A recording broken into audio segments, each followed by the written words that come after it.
at midnight. So let's see here. Did Jay finally say, if you don't believe in God, then your worldview is incoherent because you don't have an answer to hard solipsism? Yes, if a person has empiricist presuppositions, I would argue that, yeah. Right, okay.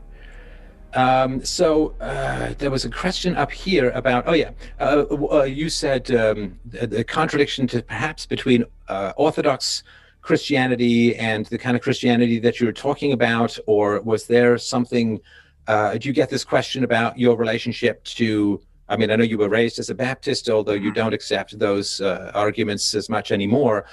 What is your relationship to traditional, I mean, you could say Catholic or traditional Protestant theology? I know it's a big question, but if you could touch on it.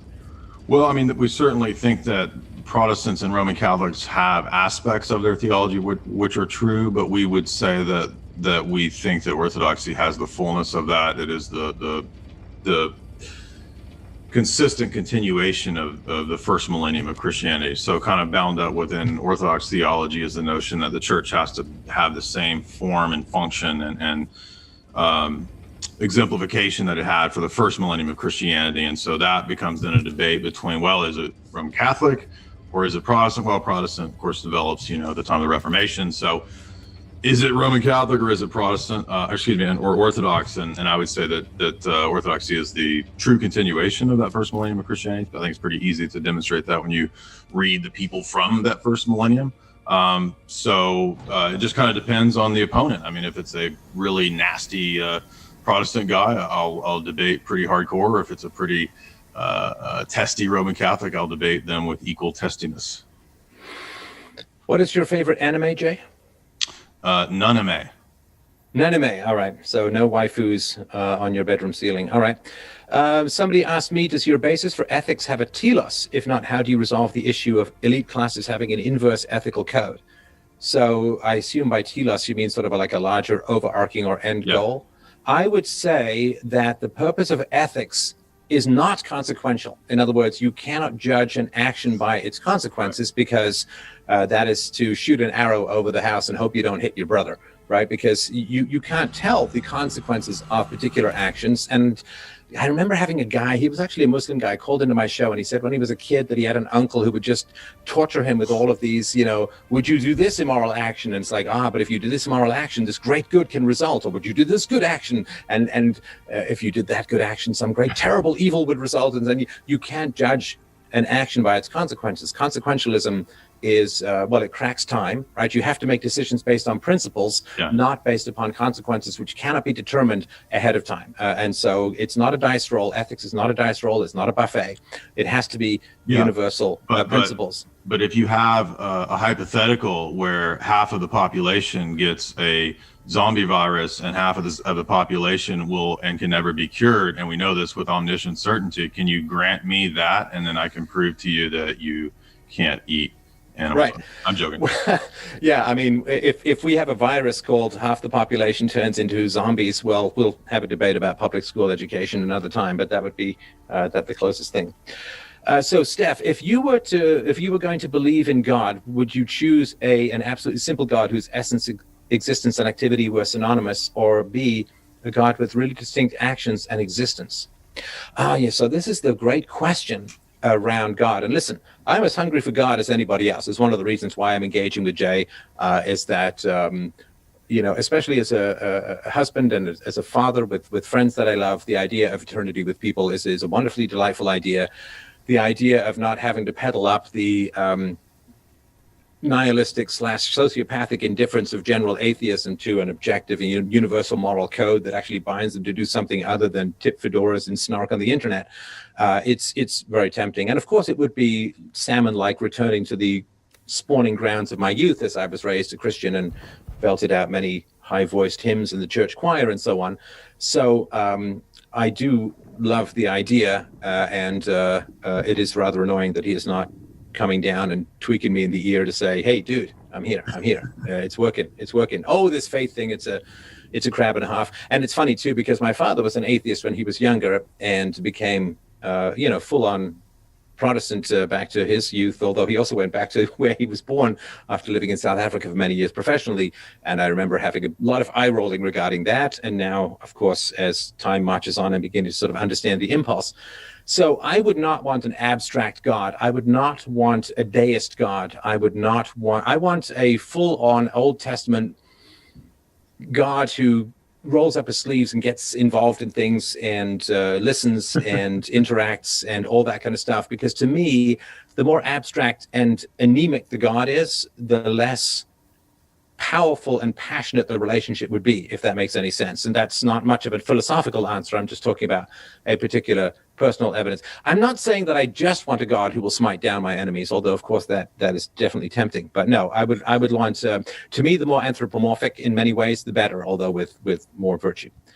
Does Jay have a citation as to where Hegel claims or his philosophy implies that everything changes? Well, I don't know if it's fair to just ask you. Hegel wrote so much, it's on page, but you can look into it, of course, right? Well, I was saying that the Marxist position is that everything is in flux. Hegel is an idealist, so Hegel wouldn't believe that the ultimate structure of reality itself necessarily changes, because he's kind of a version of Platonism. It's a version of Platonic philosophy. I was saying that the dialectical process that Marx took from Hegel, he transferred into the material realm and just said that all of reality is flux. I'm not saying that Hegel thought everything literally is flux. Right. And somebody else said quite powerfully, "You lie, you are speaking to yourself, you are in a mental ward." But the point is that we're not doing this all in caps. So this may be a look in the mirror situation. I'm actually in the mental ward's library. Yes. Right. They let me out. Question for Steph: can a creation exist without a creator? And the answer to that, of course, is logically no. No, you cannot have a creation without a creator. That's almost a tautology, so to speak, but it's definitely the last domino before creation that occurs. What are your thoughts on Wittgenstein? This is at me, but Jay, do you have any particular impressions or anything you'd like to share? I mean, it's a big, somewhat ugly topic, but he's a good guy to bring up, not because I agree with all of his philosophy, but because his analysis of the structures of language and how language games work is very amenable to my argument and transcendental arguments, because he kind of shows that words don't function independent of the rest of the language structure, of the lexicon. So just like if you're talking about the number one, and then you move to the number two, the number two kind of assumes the number one. And so likewise with all other numbers, they kind of relate in some necessary way to all the others. In the same way, when we speak and use language, words don't operate independent of the rest of the lexicon of words within our vocabulary. And this is a question that I also had for you, Jay. So the question is, or the comment is, Jay opposes communism and globalism. Check out his book analysis series. It's book analysis series. If you will become truly woke. So you used a phrase in the 2016 video about me, which was globo capitalism, and I assume that means sort of international capitalism, transnational corporations, and so on. Could you just give me your meaning behind global capitalism? I think it's been some years since I listened to that talk where I critiqued you, but if I recall, I was referring to what I think Quigley would eventually call monopoly capitalism. Now, I know that you would agree probably in rejecting monopoly capitalism. Personally, I don't see a huge distinction in the actual outworking of monopoly capitalism that moves into like big finance capitalism and then like big industry cartels. I mean, I know this is nuanced, but I see them kind of just outworkings of the same type of system. So from my vantage point, the wealthiest people in the world are also involved in promoting a lot of socialism. So socialism itself, I see as sort of a tool that more wealthy people use to sort of browbeat and destroy and beat down societies into what they would find more manageable and more ultimately technocratically useful.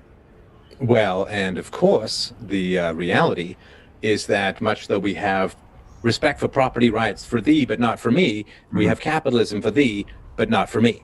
Right. In other words, the banks want their monopolies, they want their barriers to entry, they want their massive regulatory hurdles that anyone's going to have to get over, they want their bailouts, they want their central banking, they want their control of interest rates. So the elites love managed economies, socialist or outright communist economy systems for themselves, but they want you to be out there in the free market because it drives down your wages, and also because it does produce the kind of innovation that benefits them. I mean, the free market produced a lot of wonderful technology that we're using here that the elites can use to listen into everything that we're doing here. So it is. Somebody else said, I yell in Swahili when I choke my chicken. I just wanted to point out that that's a very, very vivid piece of imagery. That is a valid argument. That is a valid argument. All right. I don't know. Do you care how tall he is? I don't think so.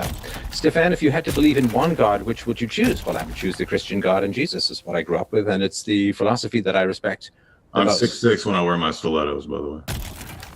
Right, 6'6" when he wears his stilettos, and that's just lying down. You don't even want to think about it standing up. Not even close, man. Oh shit, the bots are gone. Yeah, I should got rid of that. All right, I think let's just do one or two more. Fun though this is, they're scrolling by a little too fast for me. I always get this R.I.P. Joe Rogan. Like Joe Rogan seems to die every time I do a. It's a Mandela effect, dude. I thought Joe Rogan. I thought he died last year. It's a Mandela effect. Yeah. Okay. So, Steph, somebody says, Steph, given your atheist metaphysics and ontology, why shouldn't someone affirm UPB in public while really being a narcissist sociopath? Well, yeah, that's a fine question. And so just for those who don't know, UPB is a theory of ethics that, bans rape, theft, assault, and murder. And it is predicated on the fact that, of course, some people are going to be immoral. And it's not individuals who are immoral who are your great danger in the world. A thief you can protect yourself from. You can have a gun, you can protect yourself when it comes to self-defense. And most people go through life without having to pull out a gun in anger. Most people go through life without being in any kind of death-dealing situation. And most people go through life without having their homes broken into, especially now that there's better security systems and all that.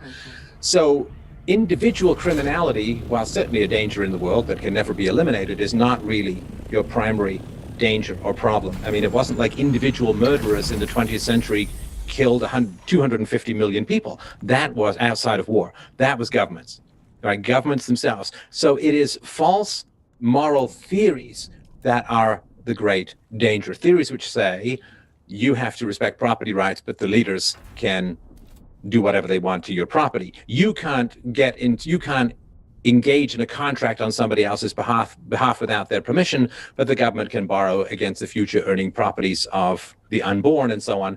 So the grave danger that we face, if you look at the grave danger that Europe faces with mass migration, this is based upon a particular moral theory and a particular economic theory that has people have the perception of infinite resources and you name it. And so the grave danger that we face is false, inconsistent, self-contradictory moral theories. And so UPB aims to take a sledgehammer to those false moral theories, and it doesn't give you a magical protection, but what it does do is it drives back the greatest predators on human existence, which are the justifications for oligarchical coercive power and predation that is truly monstrous in the world. So you can still be a narcissistic sociopath and publicly affirm UPB, but you can't generate a false moral theory that exploits the world and have it pass the test of universally preferable behavior. All right, let's do one more for Jay, and I appreciate your time tonight. Let's get something good here. Okay, so, all right.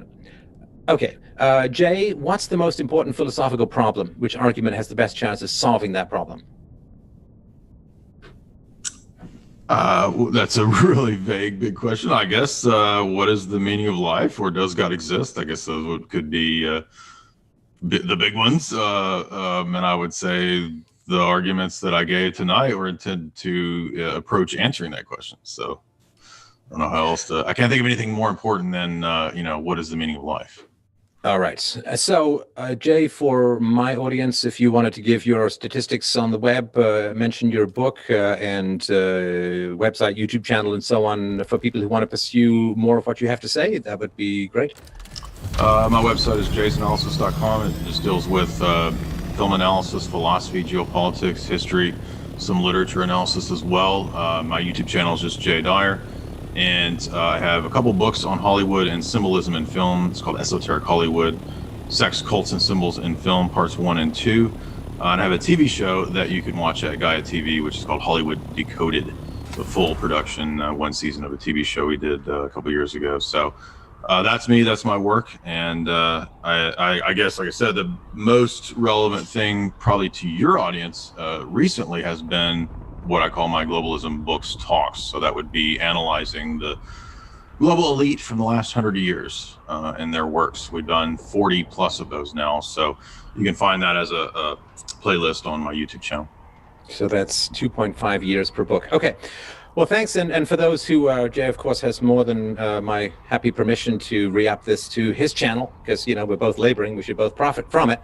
In terms of spreading wisdom. And for me, if you're on Jay's channel, you can find me at freedomain.com. The YouTube channel is Free Domain Radio, youtube.com/Free Domain Radio. I have a bunch of free books and my podcasts are free. Yeah, and please note, of course, the distinct lack of advertisements, I guess, other than both of us talking about our projects, the distinct lack of advertisements in this lengthy chat. That is the result, of course, of people supporting Jay and the result of people supporting what it is that I do. I don't want to have ads. I don't want to be beholden to outside people. I want to be in the business of delivering truth to you, so to speak.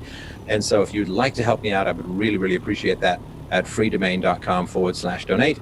Thanks again, Jay. A very enjoyable chat. Hopefully we do it again and get more into what we skirted a little bit tonight, which was the transcendental arguments for God. I really appreciate your time tonight, and have a great evening. All right. Thank you. Anytime. Bye. Take care.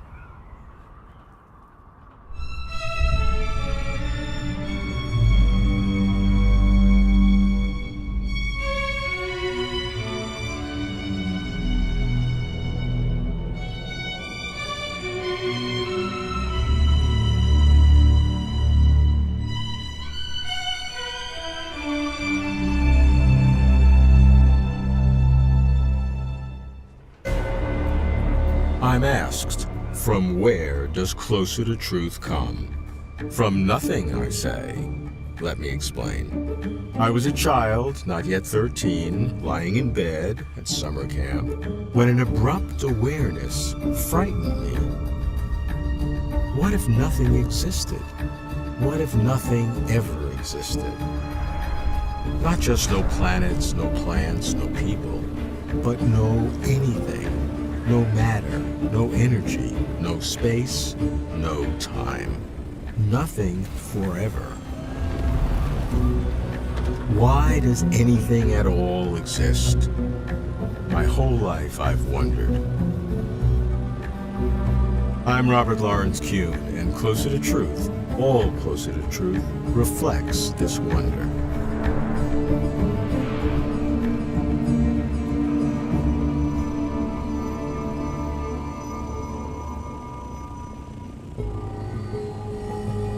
I confront my obsession by exploring nothing. Why is there something rather than nothing? What is nothing? Philosophers and scientists offer their views. I immerse myself in nothing. Richard, when we think of why there is anything, there is nothing more astonishing, nothing, than there is something, that nothing would have been the most logical possibility. I share that intuition. It is extremely puzzling. Where do we go from here? Well, all explanation consists in trying to find something simple and ultimate on which everything else depends. It's very strange that we think of nothing as the sort of default, because we're not familiar with it. We've never lived in a world in which there's nothing. You have discovered the presupposition that makes the question of why is there anything at all so vexing, because nothing does seem simpler than anything else. What would count as an answer to the question? Of course, we can't describe in a way the non-existent things interacting with each other to produce existent things. It would have to have some other sort of answer if it had an answer at all. That is just the kind of question that we will be stuck with when we have a final theory. No matter how mathematically consistent and logically consistent that theory is, there will always be the alternative that, well, perhaps there's nothing at all. Not even empty space, but just absolutely nothing. Closer to truth, at its core, is my quest to understand this ultimate question. Why is there something rather than nothing? I sought the philosopher John Leslie, who for decades had been asking, why is there a universe, not a blank? I've devoted all my career to trying to look into this question. I think there's two general sorts of question which science can never answer, and one is why there are any laws at all running the world, and the other is why there's any world rather than a blank. I think our belief that life is worth living could be influenced by the answers which we bring to these questions. John and I met in 2006, and our conversations are featured in many Closer to Truth episodes. Soon thereafter, we decided to co-edit a book on the ultimate question. It's called The Mystery of Existence. Why is there anything at all? A prime issue is whether the concept of nothing even makes sense. Many people now would say that the question, why isn't there nothing, is a meaningless question. One thing they might be saying is that there's some sort of contradiction in the idea of there being nothing. If you're talking about the possible absence of everything, you have no truth maker to make it true that it's possible that everything be absent. But they have the slogan, this is very popular among philosophers these days, that truths always require truth makers, and truth makers must be, in the end, existing things. So that if you want to talk about the truth of a law of physics, for example, you have to have actual particles going around and obeying the law of physics, otherwise you're not talking about anything. Maybe there's a language confusion that's built into the question. So when I'm worrying about why not nothing, I am worrying about a meaningless question. Surely there's no contradiction in a blank, because in a blank there's nothing to contradict itself. Mm-hmm. And the other person says, well, yes, there's a contradiction here, because you're supposing that it could be really the case that there was a blank, but reality always involves things. Or the person would say, there's a contradiction here because God has to exist. Mm. And you're supposing the contradictory situation of God being possible, but God not existing. When you hit these counter-arguments, you ask for more details. You say, well, where is the contradiction in God not existing? And suppose that the answer comes to you, oh, well, we don't know enough about that. We're too humble to know this. It's too much of a mystery, but it's essential to our faith, and so on. And that ends the conversation. Tends to. Philosophy is a very difficult and frustrating field, and I wish I'd been a novelist instead. Nothing is not meaningless. There could have been nothing.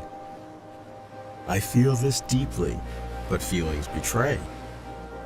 So why not nothing? I need a clear understanding of nothing. I asked philosopher Peter van Inwagen, Peter, if there were nothing, what would there be?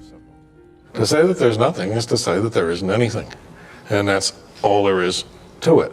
Maybe you could allow the existence of abstract things, if you believe in them, like numbers or mathematical objects like that. Maybe the question, why is there something rather than nothing, is the question, why are there concrete things, or maybe not. A vast emptiness is a vast emptiness. For there to be nothing, if there were really nothing, there wouldn't be points in space that were a certain distance apart. Even a vacuum. If there's really nothing, there isn't even a big vacuum. It's just there isn't anything. For anything that you might mention, there isn't that. If you ask, why is there anything? Well, you can't appeal to anything in addition to anything, because there isn't anything in addition to anything. That's what makes it such a difficult question. That's what makes it a non-ordinary question. So is absolute nothing, literally nothing, even possible? I asked philosopher Timothy O'Connor. Suppose it is possible that there is nothing, and imagine that that possibility were so. Of course, we wouldn't inhabit that possibility, nothing would. So had there been nothing, then it would have been possible, since nothingness is not necessary, which we know because there is something. So that we have an existence proof that shows us that nothingness is not necessary.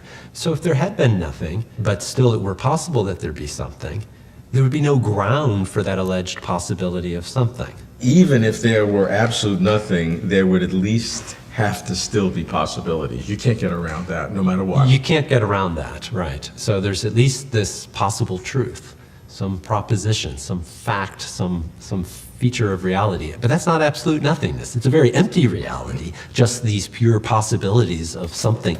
I find the idea of absolute nothingness a problematic idea. When dealing with nothing, can any explanation make sense? I asked Oxford philosopher of religion, Richard Swinburne. I think we can answer the question, why is there a physical universe? And I think the answer is in terms of God having made it and sustained it. But the question, why is there anything, would include the question, why is there a God? And I don't think we can answer that. Indeed, I don't think it has an answer, because inevitably you can explain X by Y and Y by Z and Z by A and so on, but this is going to come to a stop somewhere. The only questions we can answer is why there is a physical universe, and we ought to postulate the simplest explanation which leads us to expect the phenomena. And I think that the existence of God is that. The God answer is a popular one. Not that popularity means truth, of course. How might the existence of God deal with the possibility of nothingness? I asked Father Robert Spitzer, a Jesuit priest and philosopher. Nothing does seem simpler than anything else, except for, perhaps, absolute simplicity. And you know, that's nothing. Well, no. I would maintain absolute simplicity as power without an intrinsic or extrinsic restriction. Wow, that sounded very good. A lot of somethings. Yeah, well, actually, it's not a lot. Somethings. I would just say simply this. I would say, why assume that nothing is the condition that demarcates, as it were, the eternal existence of everything, all right? Let's suppose for just a moment that there was something like absolute simplicity. What gives us the problem is really finite reality, because finite realities then imply something beyond that finitude. If you really have an unrestricted reality, which is not a lot of some things, it's a perfect unity, then perhaps perfect unitive reality, something which exists through itself, is the primordial, and that nothing is only the result of our reflecting on what's outside of the boundaries of finite reality. It would seem to me, if I were given a choice between nothing being the most simple and an unrestricted, unbounded, simplistic reality being the primordial existence, I would pick nothing. Yeah, I mean, I can see why you do it, because of course you'd think, well, there's no presuppositions in nothing. But what I would want to suggest is there are no presuppositions in perfect simplicity, a perfect unitive, unrestricted power either. If you really did have something that was truly absolutely simple, had no intrinsic or extrinsic boundaries whatsoever, which was a completely unconditioned reality, there wouldn't be a single presupposition that attached itself to that reality. Wouldn't I ask, why does that exist? Actually, you wouldn't have to, because it would exist through itself. No, I mean, that's an answer to the question. But I still have to ask the question. Yeah, you If it's nothing, I don't have to ask a question. yeah, but actually, to be honest with you, if you understood it in itself, Yes. you would understand that it was presuppositionless, and therefore that you wouldn't have to ask the question. The problem is a limitation to our understanding. This latest group of pilgrims includes many promising initiates. Some physicists claim to have answered the question naturally, without God or anything supernatural. Quantum physics, they say, can explain why is there something rather than nothing. In particular, one reason That the debate becomes impassioned highlights the probing authority of the question. as a house troop. I meet physicist and atheist Victor Stenger. Fighting skills. Well, the answer is that the universe is nothing. It's kind of a crystallized nothing. What we have now is a phase transition that went from nothing to something, like from water to ice. You go from a state of higher symmetry to a state of lower symmetry, of one with more structure.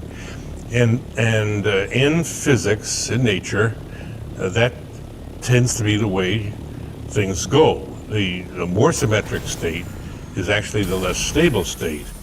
And so they tend to go through this transformation to something more structured that happens to be the lower energy arrangement of the molecule. So let's just imagine what I call the void. It's a region of space where you've removed all of the particles, all the energy, and so you have no particles. At present, you have no particular direction in space selected out, no particular orientation in space. In other words, it's a very symmetric situation, and nothing is more symmetric than nothing. And so that's a situation that's going to actually be unstable. So if there ever were such a situation, then the chances are good that it will actually transform by natural processes to a less symmetric state where then you have structure that you didn't have before. But Victor, the laws of physics, quantum physics, are not nothing. How to explore further, plumb the depths of the question, why is there something rather than nothing? I cannot get this question out of my head. I speak with Oxford philosopher John Hawthorne. John, on occasion at night, I'll wake up in a cold sweat thinking that there could have been nothing. Why is there something? There were a few questions buried in there a bit. I mean, one question is, could there have been nothing? Yeah. And we can answer that. And there's a yes and a no. And then, whichever way we go, we could try the question, why is there something? Or why is there not nothing? So let's go up the chain on that, though. So we can say coherently that there could have been a total world without any particles. That's easy. Let's say, yeah, that's easy. Okay. Could there have been no forces?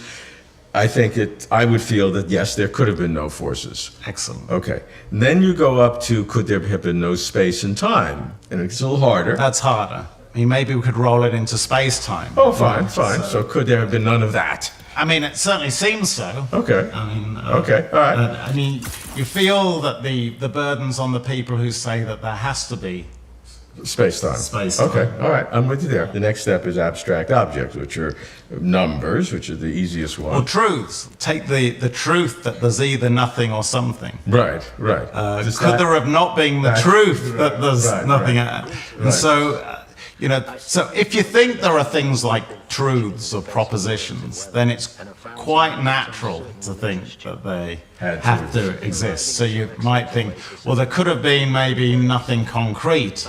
But even if there had been nothing concrete, there would have been the truth that there's nothing concrete, and so there would have been something. I don't know whether that will help you go back to sleep at night. But you might say also, I'd surprise you to know there are a small minority of philosophers that think everything exist necessarily. That even you and this table couldn't have not existed.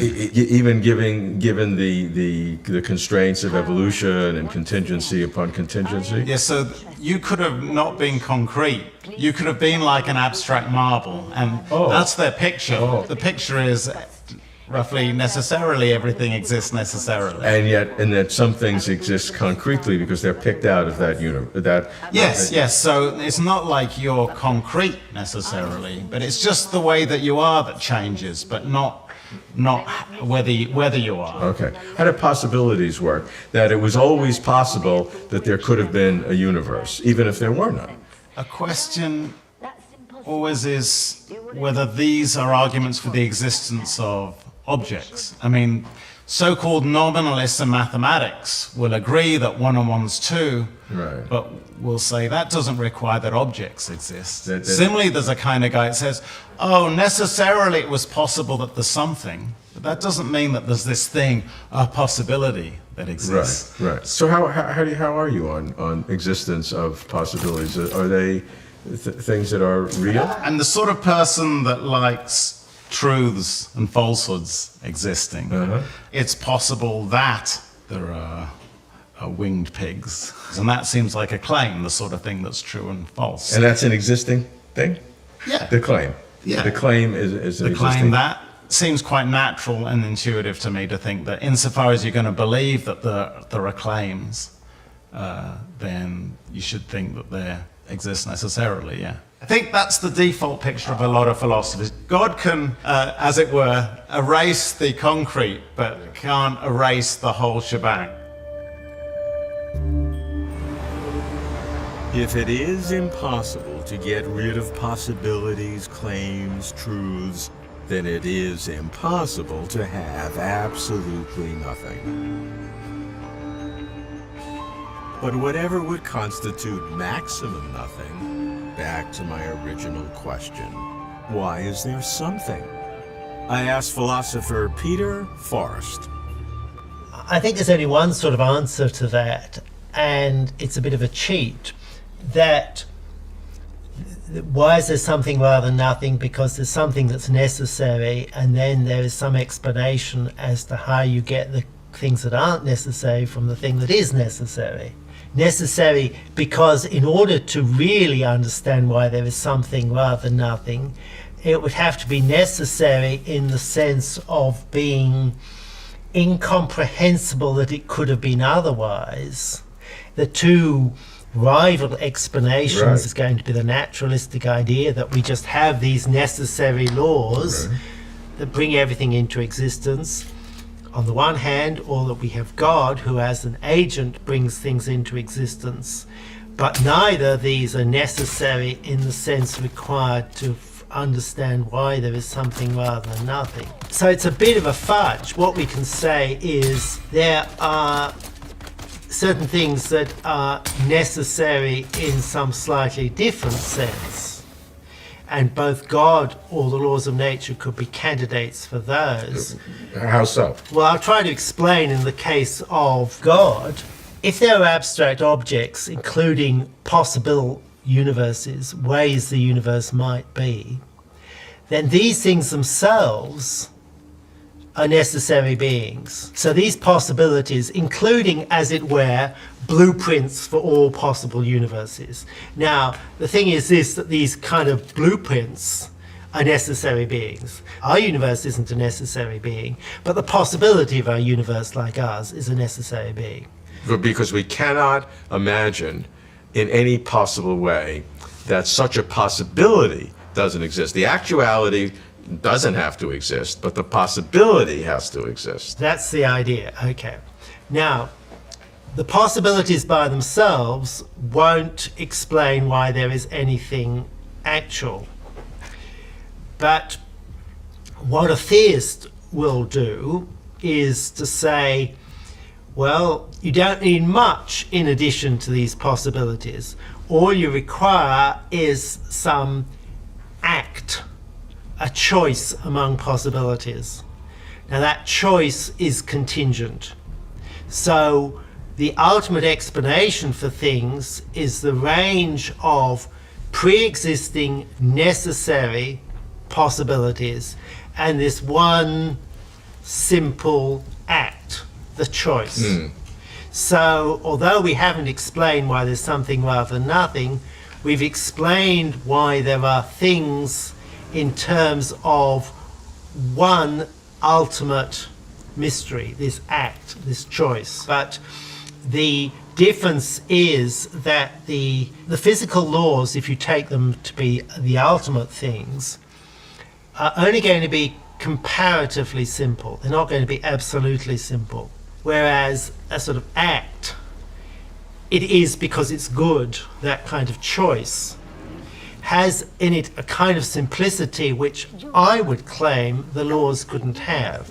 And I think that's one of the advantages of ultimate explanation in terms of agency over ultimate explanation in terms of laws. So I don't think we can explain why there's something rather than nothing, but I think the best we can do is to explain it relative to taking as unexplained and mysterious a simple fact of a choice, given that there is this pre-existing domain of possibilities. That's the theistic account. Why is there something rather than nothing? What is nothing? No thing. But there are different kinds or levels of nothing. Why levels of nothing? That's where the confusion lies. I have 9 levels of nothing, from simple nothing to absolute nothing, each nothing having less and less. By nothing 5, there is no matter, no energy, no space, no time. But there are the laws of physics. Nothing 6, no laws of physics. Nothing 7, no God, no consciousness. Nothing 8, no abstract objects. This means no numbers, no logic, no truths, no platonic forms. Nothing 9, no possibilities. Nothings 1 through 7 remove existing things, so that a nothing I might call real nothing would be nothing 7, which has no concrete things, not even God. But some argue that God is necessary, meaning that it is impossible for God not to exist, thus crowning nothing 6, which includes God, as the ultimate limit. As for the nothing of physicists, nothing 5, where the laws of physics generate new universes from nothing, well, the laws of physics are not absolute nothing. The nothing of physicists is thick with fields and forces, barely halfway to absolute nothing. So, now, how to explain the mystery of existence? Why is there anything at all? That's next on Closer to Truth.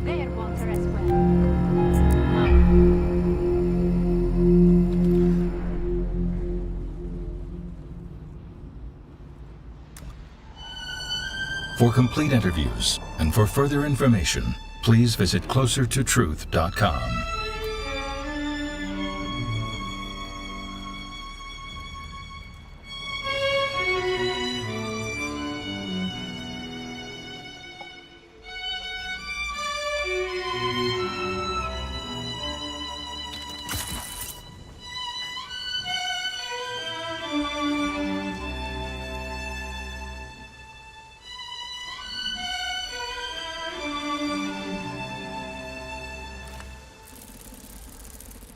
It's not easy being the one everyone counts on to keep your operation running. That's why at Grainger, we're here for you, with professional-grade industrial supplies and fast delivery. Call, click Grainger.com, or just stop by. Grainger, for the ones who get it done. Are you sitting down? Southwest is introducing assigned seating! Assigned seating! Now we can choose our seats before we get on the plane. I had a dream about this! Doesn't every airline do assigned seating? They do now.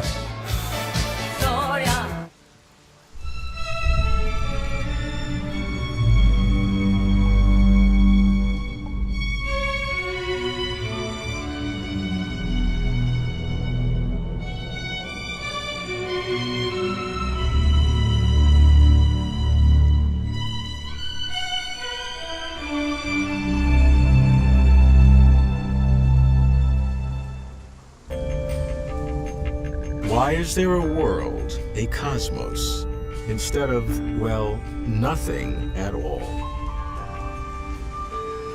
I shall tell you a story.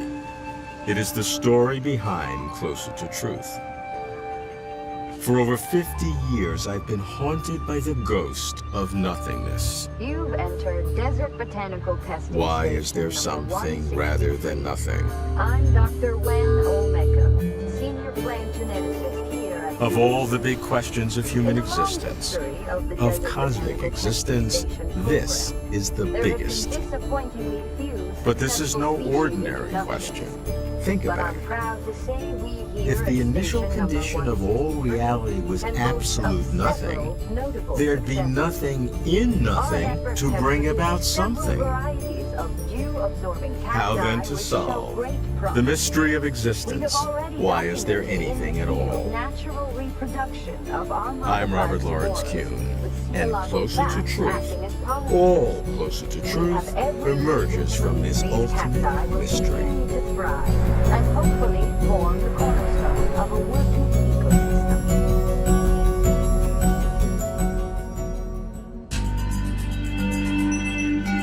Why is there anything at all is my lifelong obsession, and I confront it by doing Closer to Truth. In 2006, I invited the philosopher John Leslie, an expert on explaining existence, to appear on Closer to Truth. And from our many discussions over several years came our book, The Mystery of Existence, Why Is There Anything at All? We categorize 5 possible solutions to the why is there anything at all puzzle. One way to start tackling the question of why there's a world is to look at 5 separate ways in which people have actually reacted to it. Some people say the idea of a blank instead of a world is just absurd. Some people say that no explanation is needed for a world. Some people say that the world exists just as a matter of chance. Some people say that value is somehow responsible for the existence of the universe. And some people say that mind is behind everything. A god, perhaps. Well, some people would say mind, but not the mind of a god. So we set about to explore the 5 solutions. Each has fervent supporters.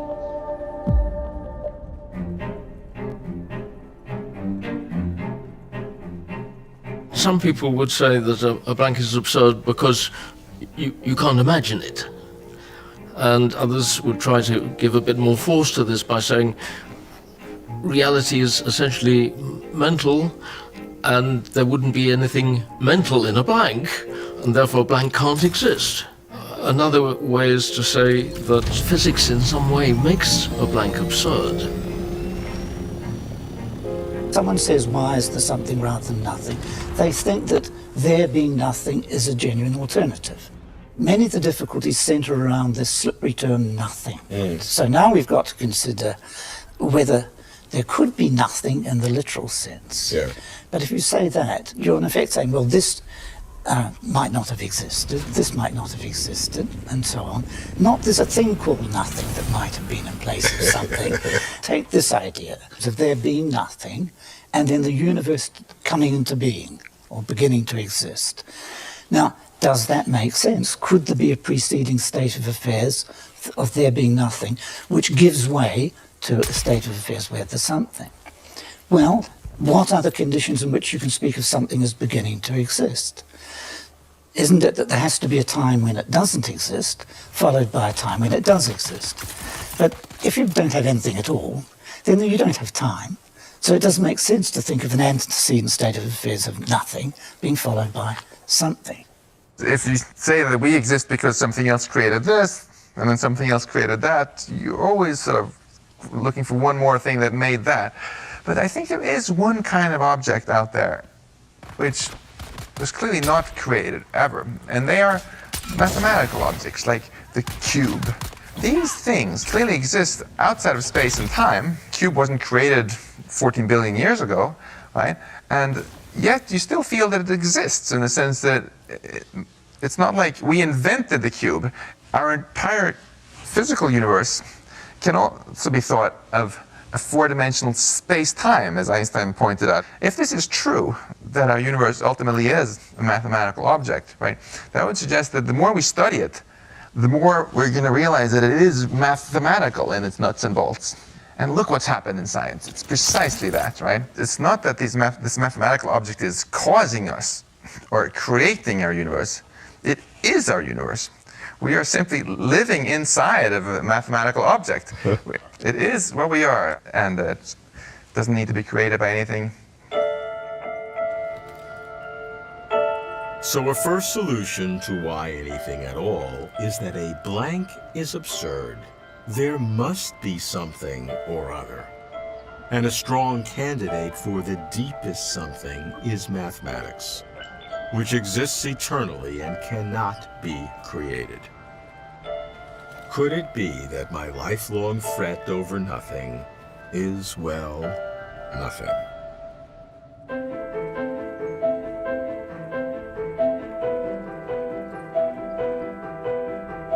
Some people say the question is meaningless because if you were to explain the world, you would have to explain it in terms of something, and that thing would be a thing. Other people say that the world needs no explanation because each event is explained by an earlier event, and the whole chain of events explains itself. And some people say even if it were possible in logic for there to be no universe, so what? Even if it was simpler for there to be no universe, so what? The universe is a complicated place. And it's here. We know it. And it's here. So there's no need to answer this particular question. When you want an explanation, you're wanting a starting point. You're wanting something behind whatever it is you're explaining. Now, if you ask why there's something and not nothing, you, as it were, cut off your own possibility of a starting point. There's no possibility of giving yourself a premise or a fact or a state of affairs from which you can explain the arrival of something, because nothing gives you no purchase. So what people do when they ask that question is they surreptitiously start imagining something. They might imagine the hand of God. They might imagine a force field. Now, a good response to that might be that the question does conceal a mistake. The mistake is that of supposing that there's time before the cosmos as we have it. Time in which there was nothing, and therefore there was a before, and therefore there is a question about what brought it about, which means that the puzzle will never go away, because if you postulate something else, you imagine some explanation of the entire cosmos, it would have to be something which, as theologians and philosophers say, has a necessary existence. Now, people sometimes think that's God. If you want a necessary existence, why not think of the whole world, the cosmos itself, as necessarily existent? It's got as much a claim to be necessarily existent as anything else you could imagine. Theologians try and get around that by saying that God is causa sui, his own cause. Okay, well, let's suppose the world is its own cause. So I think the idea of a causa sui doesn't really make sense. And that is saying that everything is contingent, it's happenstance. And we can't think beyond that. It's very difficult to let go of the thought that there ought to be an explanation here. And we don't have it, and I think we can't have it. Now, there is an answer, but it's very trite and trivial. The answer would be this. Right now, this is a state of the universe. It is something. So why does this something exist? Well, it's caused to exist by the previous state of the universe, which is also something, and now it's caused by a previous state, which in turn is something. And as you asked why there is something at all, I can just confine myself to one example. This state of the universe. Then the answer is a previous state of the universe caused it to exist. It is impossible for it to have been the case that this condition we are has not always existed. Is that impossible? It is possible that there is not something. but it is actual that there is something. Would you call that a brute fact that what you've said is the end of the explanation, and even though it is not wholly satisfying, that's as good as you're going to get? I would not call it a brute fact. I would say it's a more logically complete explanation than either theism or any other theory has given, because there are no questions left unanswered in that explanation. Perhaps we just have to confront it as a brute fact that there is something. You can't get beyond that. There's no explaining it. And there's no such thing as there being nothing. So a second solution to why anything at all is that no explanation needed, because the question is meaningless, or there is an infinite sequence of causes, or existence is just a brute fact, and that's all. But I need an explanation. My agonizing does not end.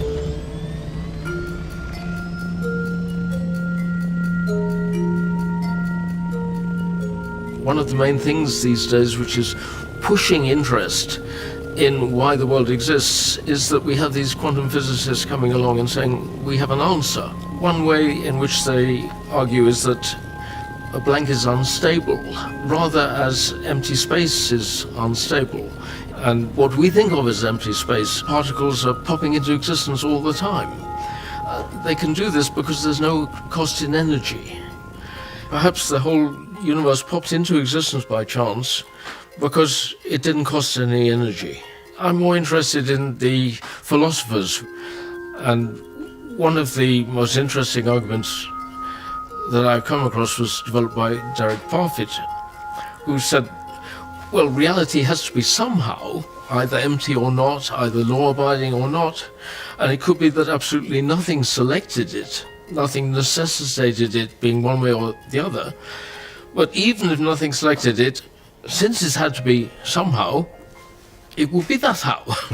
And another way of putting it is to say chance fixed what it would be like. There is a mechanism that is well established in physics. It's called quantum tunneling, where you can tunnel through a barrier. That there are a number of scenarios, and I work out one, and it's a model based on something that Stephen Hawking and James Hartle came up with. It's a model in which the universe actually tunneled through a region of it. There's a pre-existing universe that contracts down, and then it's contracted to such a small distance that you have complete chaos. You have a black hole essentially, and then you go back out the other side with the Big Bang, and you can calculate the probability for that transition taking place, or rather the probability that you have something rather than nothing. Now, one sort of answer that you might give would be that it was impossible for there to be nothing. That there being nothing is actually an impossible state of affairs. Another way of answering the question would be to show that it's vastly improbable for there to be nothing. You think of all the possible ways that the world might be. All these seem to be equally probable, and the probability of all of them seems to be zero. And yet one of them happened. It may be surprising. Probability of each individual one. Each individual one is zero. Because there's an infinite number. Think of God throwing a dart. Each mathematical point on the wall represents a way the world could be, and the dart is infinitely sharp. It hits one, that's the one that is. Zero is as low as the probability gets, and yet it doesn't represent an impossibility.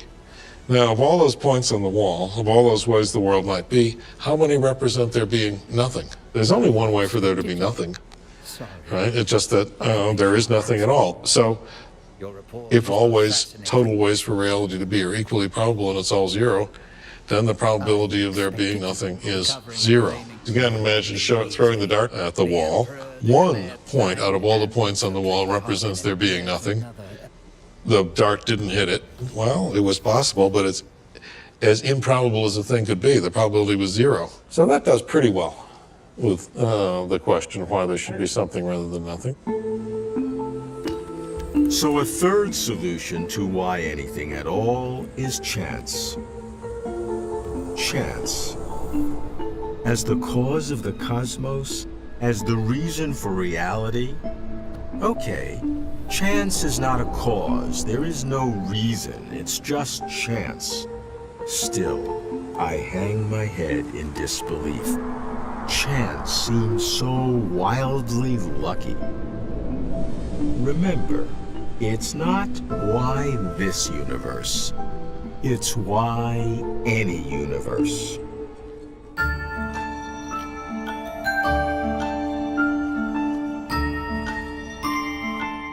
I have for very many years now been working on the idea that value could be behind the universe, because the idea of value is the idea of something being required. When a thing has value, it has existence which is required. Now, in what way? Well, it's ethically required, and some people would say, so what? It seems to me that if you look around for reasons requiring the existence of something, you won't find logical reasons working, because they're all of the iffy-then-y sort. In the case of value, you have an actual demand that existence should come about. This demand doesn't seem to depend on anything actually being there. I think the demands of value can be there even if they are not satisfied, even if there's nobody to put them into effect. Value at best is what we call an abstract object, and abstract objects have, almost by definition, have no causal impact. So how does value create a universe, just like how could the number 6 create a universe? Well, the number 6 couldn't create a universe because the number 6 isn't in any way directed towards anything. Value is a case of being marked out for existence. I'd like to challenge this idea that abstractions can't have any influence. Abstract facts of mathematics help bridges to stand upright. If you get your calculations wrong, your bridge is going to collapse.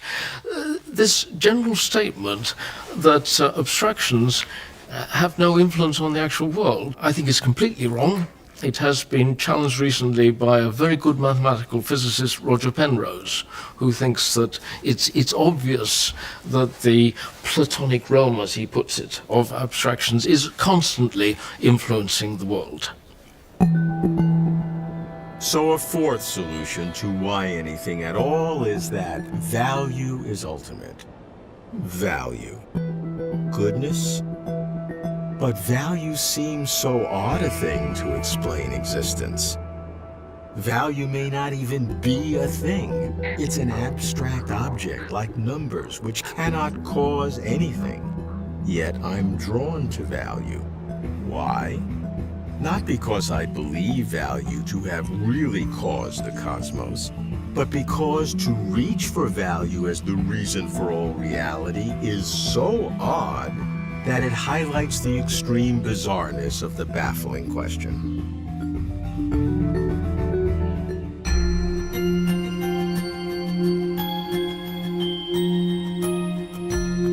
Large numbers of people have made mind basic. Some of them say that the mind of God is what is behind everything, and some of them, even without bringing in God, think that the universe is basically conscious throughout. And some of those think that the fact that it's conscious throughout has somehow managed to create it. The people who believe that it's the mind of God, how do they imagine that mind as being responsible for the universe? Well, they typically see the mind as possessed of infinite power, possessed of infinite goodness, and wanting to communicate its own goodness by producing other things. The theological answer is that the world exists, is given being by God, who is an entity that doesn't need to be given being because God has being in himself.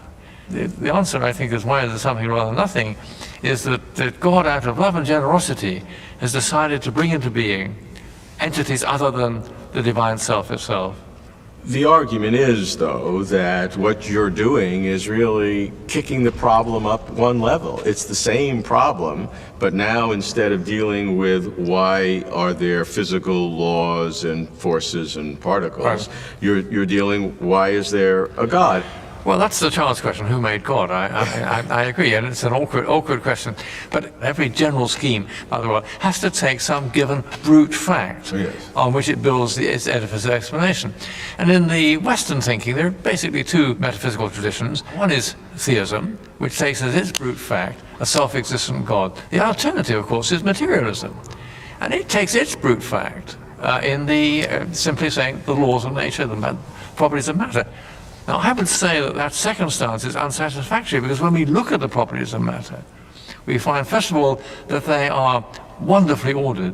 It seems to me the laws of nature have a character that doesn't make them satisfactory just to be taken as brute facts. They seem to point beyond themselves in their order, their fruitfulness. I see that as pointing towards the mind of a creator and the purpose of a creator. Explanation must come to a stop somewhere. The point I'm making is the point Aquinas made. That is to say, it may well be that there's a series of causes backward in time which goes on forever. That's possible.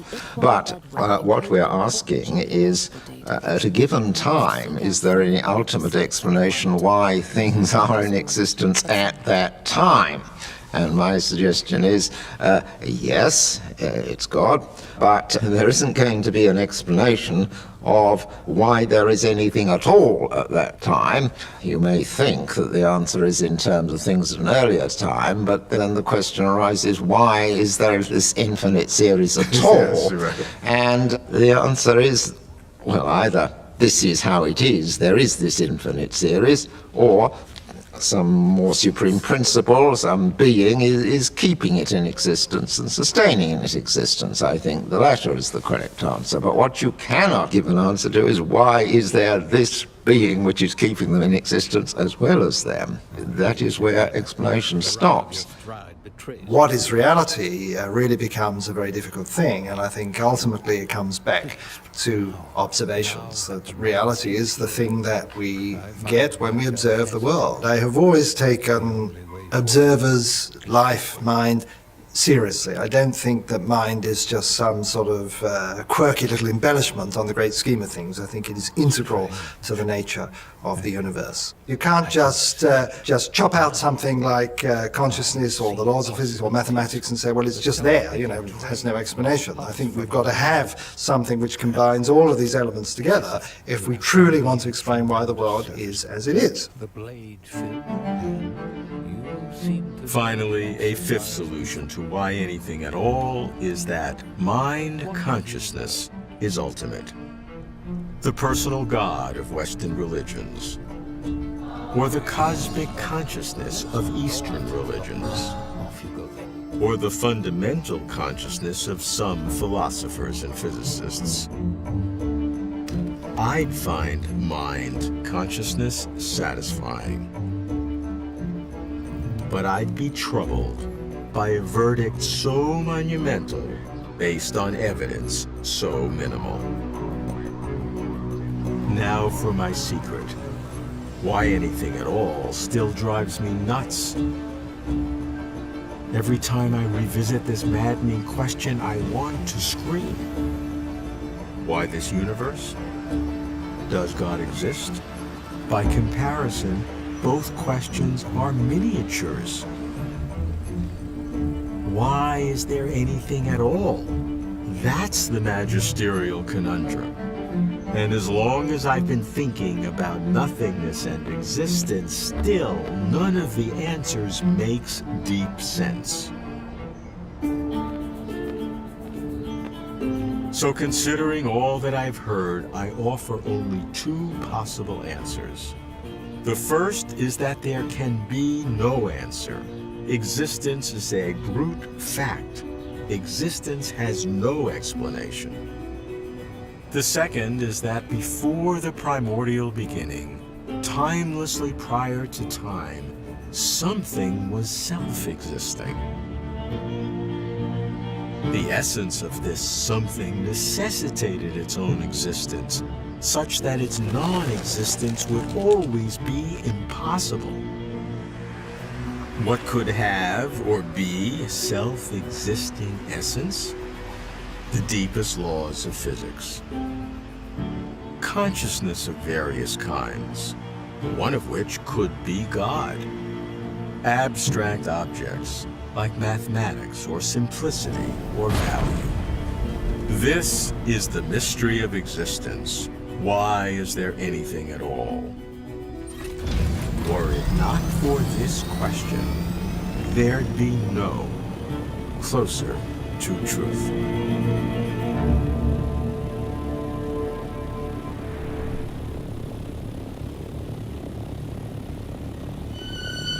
For complete interviews and for further information, please visit closertotruth.com.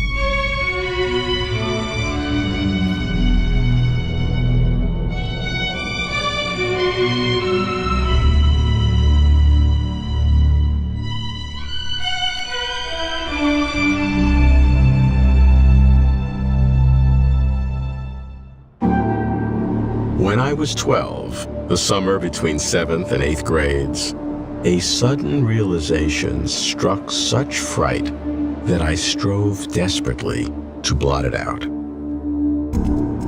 Why not nothing? What if everything had forever been nothing? Not just emptiness, not just blankness, but not even the existence of emptiness, not even the meaning of blankness, and no forever. Lump together everything that exists and might exist. Physical, mental, platonic, spiritual, God, everything. Call it all something. Why is there something rather than nothing? My whole life I've been haunted. Why does anything exist at all? I'm Robert Lawrence Kuhn, and Closer to Truth is my journey to finally find out. Maybe.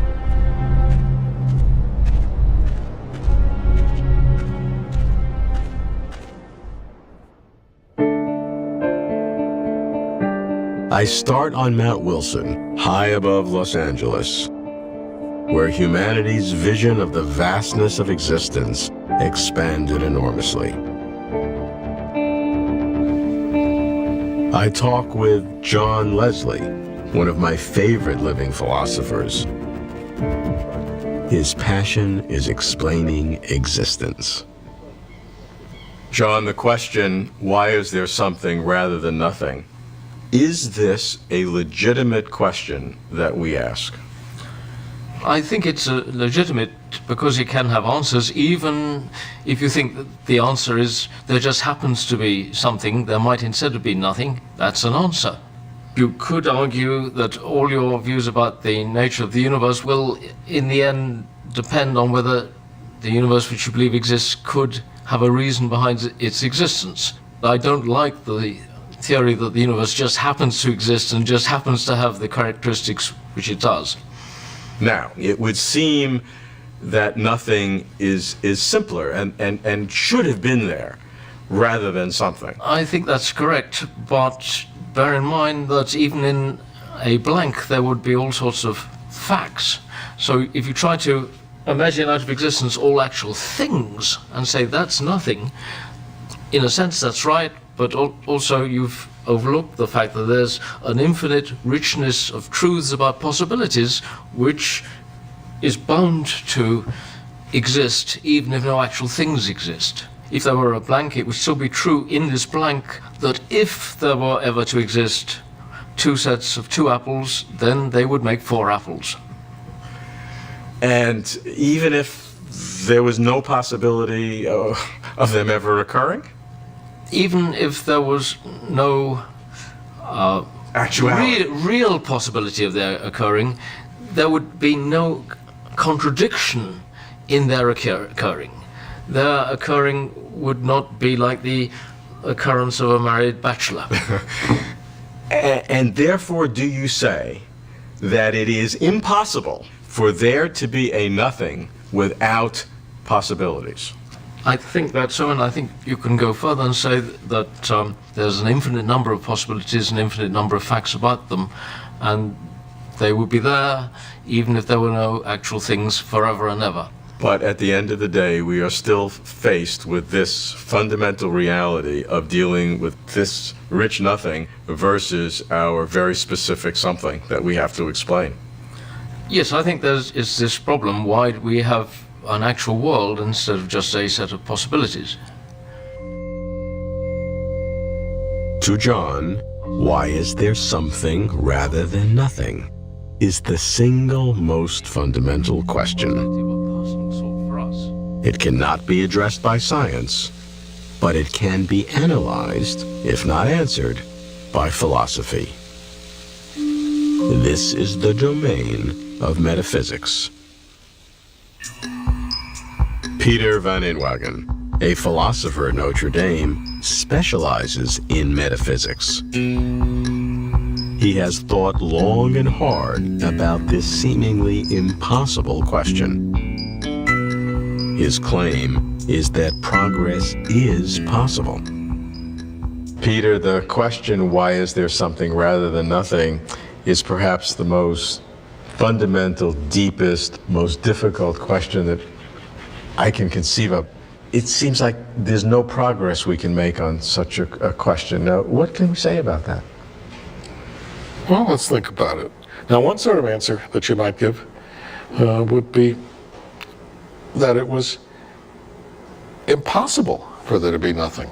There have been two attempts at this in the history of philosophy. One is summed up under the name the ontological argument, and the other under the name the cosmological argument. The ontological argument is generally seen as a proof for the existence of God. But it also answers our question because, of course, if God exists, then it's false that nothing exists. If God has to exist, then it's true that it's impossible for there to be nothing. The cosmological argument is also seen as an argument for the existence of God. It tries to show this: if there is a world around us that looks as this world is, then in the background there mustn't be a being who couldn't fail to exist. But since we see that there is a world around us like this, then we can see that there is in the background a being who couldn't fail to exist. So in a sense, that argument shows that if there is something, then it's impossible for there to be nothing. I don't find either of them convincing myself. Another way of answering the question, however, you think of all the possible ways that the world might be. And we mean a total possibility for the world, not in every detail. All these seem to be equally probable. And the probability of all of them seems to be 0. And yet one of them happened. Well, what could differentiate one way for there to be nothing from another way for there to be nothing? There's only one way for there to be nothing, and it's a total state of affairs. That is, it settles everything. Every proposition has its truth value settled, true or false, usually false, by there being nothing. So if we're right that it's one way for a reality to be, and always total ways for reality to be are equally probable and it's all 0, then the probability of there being nothing is 0. Some people would answer this question very glibly and say, God, that there is something because God created it. Well, either God is a necessary being or he's not a necessary being. If he's a necessary being, then there isn't any possibility of there being nothing. If God is a contingent being, then we still have the question, why is there something rather than nothing? Because one of the possible ways for there to be is there's nothing, not even God. If God is a contingent being, that's just to say, answer the question why there's a physical world or something like that. Not why is there something rather than nothing. Right. So at the end of the day, what do you feel in your guts to the answer to that question? I think God exists and that God is a necessary being, and therefore it's not possible for there to be nothing. Peter argues that because there are an infinite number of potential worlds, each specific world would have a zero probability of existing. And because nothing is only one of these potential worlds, there is only one kind of nothing, therefore the probability of nothing is zero. But the prior probability of nothing may not be the same as other possible ways the world might have been. Isn't nothing different, simpler? In that all other worlds would require something more. As for God being the answer, I need to go to Oxford to meet Bede Rundle, an atheistic philosopher who wrote a book that turns my question into a statement. Why there is something rather than nothing. Why indeed? Bede, when I was 12 years old, I was lying in bed one night, and suddenly I had this thought, what if there were nothing? And it so panicked me. I forced myself to put it out of my mind. It frightened me so much. It's a fascinating one because it seems impossible at first blush to give any sort of coherent answer. As you no doubt know, it's had a longish history. It started off with Leibniz, and many major philosophers have tried their hand at giving an answer.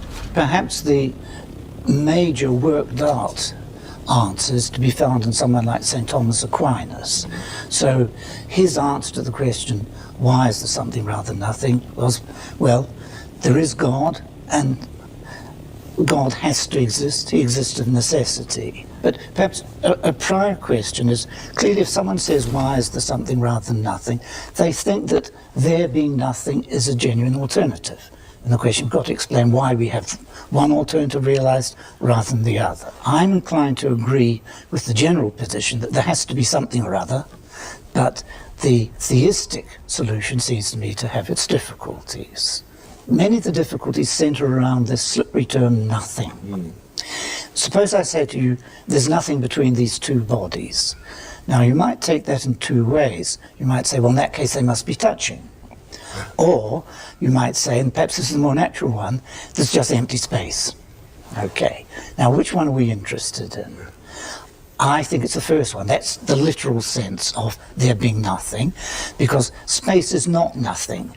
You can travel through space. You speak of the depths of space and so forth. You can measure a space. So now we've got to consider whether there could be nothing in the literal sense. Yeah. Take this idea, there being nothing, and then the universe coming into being, or beginning to exist. Now, does that make sense? Could there be a preceding state of affairs of there being nothing, which gives way to a state of affairs where there's something? Well, what are the conditions in which you can speak of something as beginning to exist? Isn't it that there has to be a time when it doesn't exist, followed by a time when it does exist? But if you don't have anything at all, then you don't have time. So it doesn't make sense to think of an antecedent state of affairs of nothing being followed by something. So perhaps we just have to confront it as a brute fact that there is something. You can't get beyond that. There's no explaining it. And that's that. But that's just incredibly not satisfying. I mean, is it just a defect of a human mind, or my own, incapacity or immaturity? To say brute fact, it just seems that that's not enough. Well, if it's a conceptual truth that there is something, if there has to be something, then that's an end to your agonizing, surely. And if you could refute all the arguments that say, well, we can make sense of a state of affairs in which there's nothing at all, then of course the problem is still with you.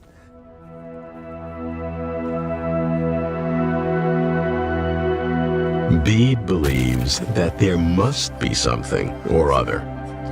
There cannot be nothing. Nothing is an impossible state of affairs.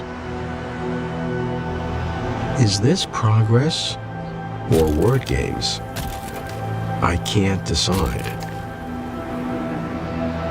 Nothing still shadows me. God could close off debate, but I'm not ready for God. I am ready for Quentin Smith, a painter and a poet and an atheistic philosopher who is consumed by the riddle of existence. Quentin, if there is any question that has haunted me my entire life, it is why not nothing? Why is there something rather than nothing? Is it even possible to make progress in answering this question?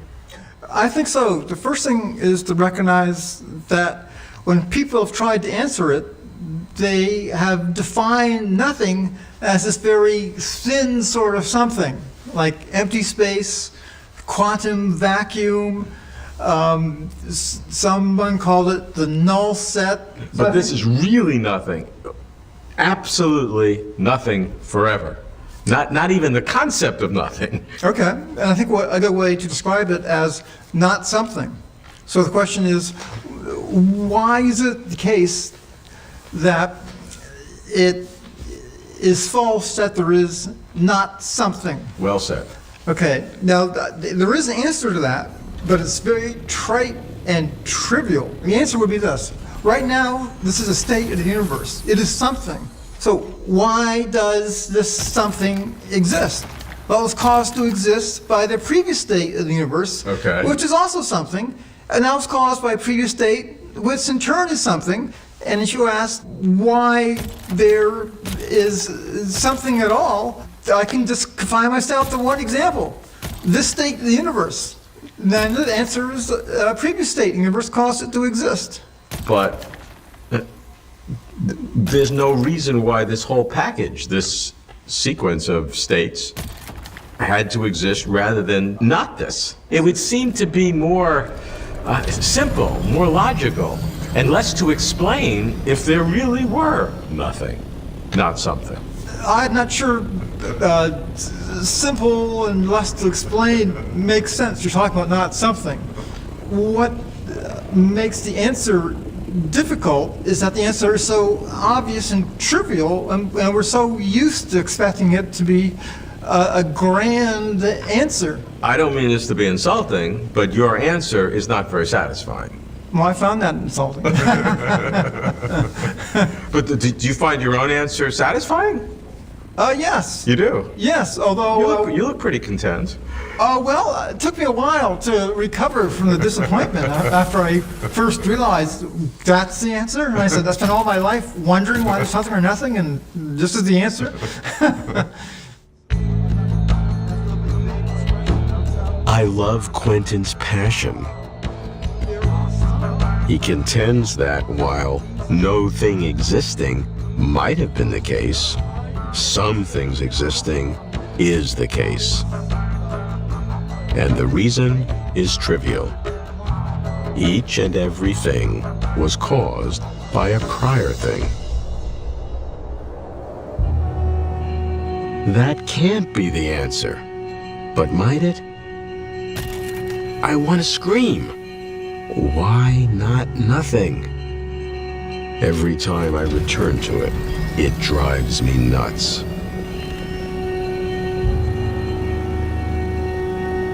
To conclude, I consider God, and then know God. In each case, why not nothing?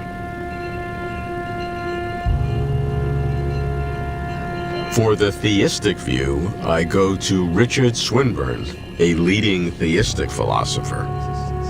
Richard is the author of The Existence of God, perhaps the most influential modern book suggesting that God's existence is more likely than not. Richard, when we think of why there is anything, it is a natural human inclination, if you really think deeply about it, to think there is nothing more astonishing, nothing, than there is something, that nothing would have been the most logical possibility. I share that intuition. It is extremely puzzling. Where do we go from here? Well, all explanation consists in trying to find something simple and ultimate on which everything else depends. And I think that simple and ultimate, which we can get to by rational inference, is God. But it's not logically necessary that there should be a God. The supposition there is no God contains no contradiction. Nor is it the case that there is a God because it's good there should be a God and the good necessarily comes into existence. This principle of explaining the existence of something because it's good, not because some good person designed it, but because it's good in itself, is a principle which we do not recognize in other fields as a kind of explanation at all. We explain things in scientific way, by laws and initial conditions, or by the actions of persons in virtue of their purposes.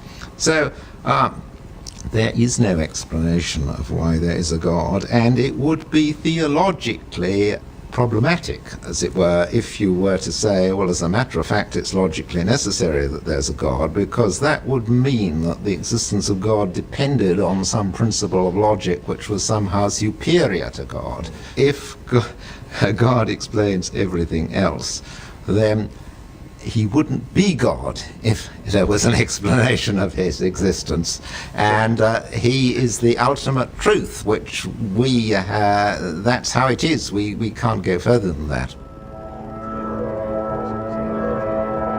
For the atheistic view, I go to Steven Weinberg, a Nobel laureate and leading atheistic scientist. Steve's insights into the nature of reality should be known by everyone on Earth. Steve, why is there something, anything, rather than nothing? That is just the kind of question that we will be stuck with when we have a final theory, because whatever our theory is, no matter how mathematically consistent and logically consistent the theory is, there will always be the alternative that, well, perhaps there's nothing at all. In modern physics, you can say the idea of empty space without anything at all is inconsistent with the principles of quantum mechanics, that the uncertainty principle doesn't allow a situation of empty space where the fields are zero and they're not changing, they're always zero. But the question gets down to why do you have quantum exactly. mechanics? That doesn't answer the question. Why do we live in a world governed by those laws?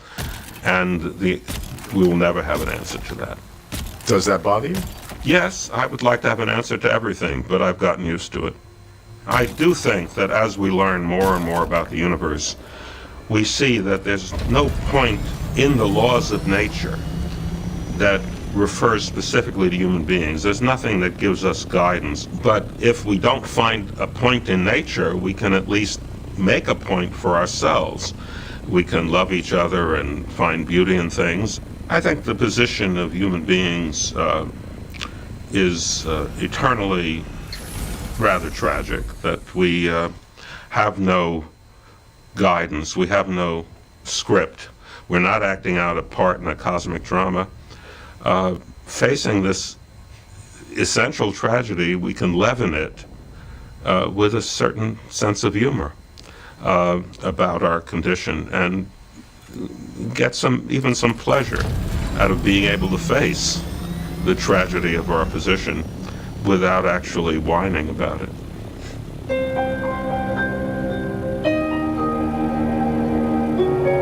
Why the universe? Does God exist? Both questions forget. Why anything at all? That's the ultimate question. Wouldn't it have been simpler if there had always been nothing rather than always something? I've come to only two kinds of answers. The first is that there is no answer. Existence is a brute fact without explanation.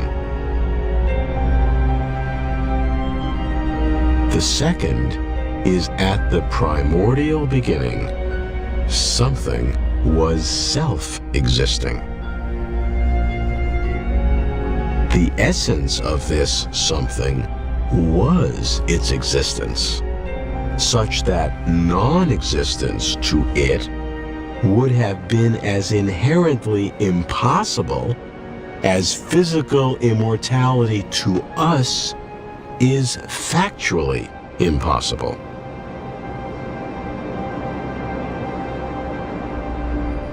Candidates for self-existence include matter, energy, and space-time, natural laws of physics or higher order laws that generate quantum mechanics and perhaps multiple universes, forms of consciousness, cosmic or otherwise, a creator God, or an ultimate cause beyond the physical, some overarching principle or value, like Plato's The Good. Why is there something rather than nothing? If you don't get dizzy, you really don't get it. This is Closer to Truth.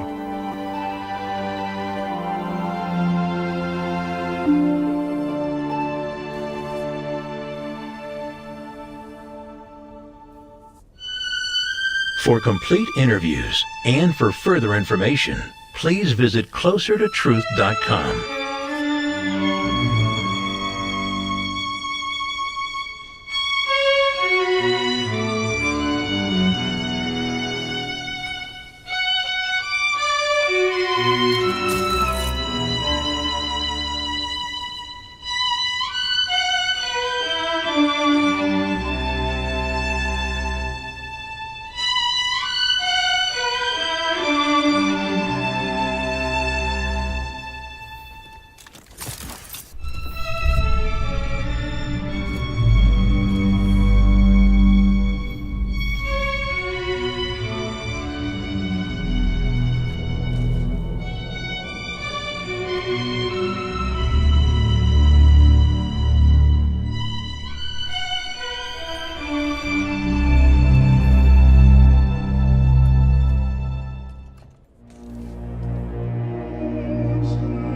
I would almost believe in God, but if I'm dissuaded, I am dissuaded by religion.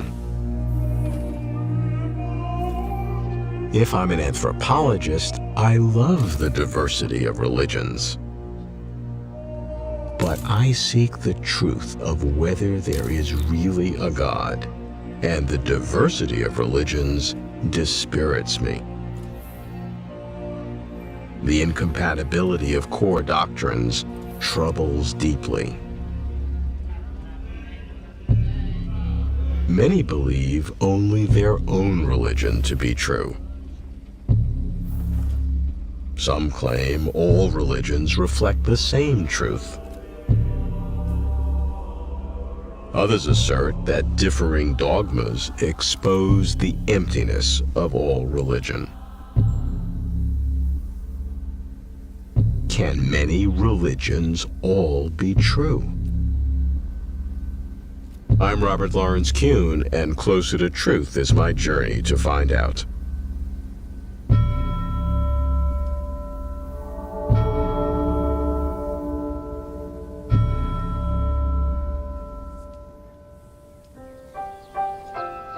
The question is an easy one for atheists. No religion is true. So I'm more interested in how each religion handles this ever so sensitive subject. I start with Christianity, and with Alvin Plantinga, who has reinvigorated Christian philosophy. Al's at Notre Dame, where we meet. Alvin, how do we begin to think about diversity of religions in the context of a conviction in our own? People have made two kinds of objections to belief in a specific religion. One of them is a, broadly speaking, moral objection, that there's something immoral in believing a certain proposition when you know that a lot of other people don't believe that.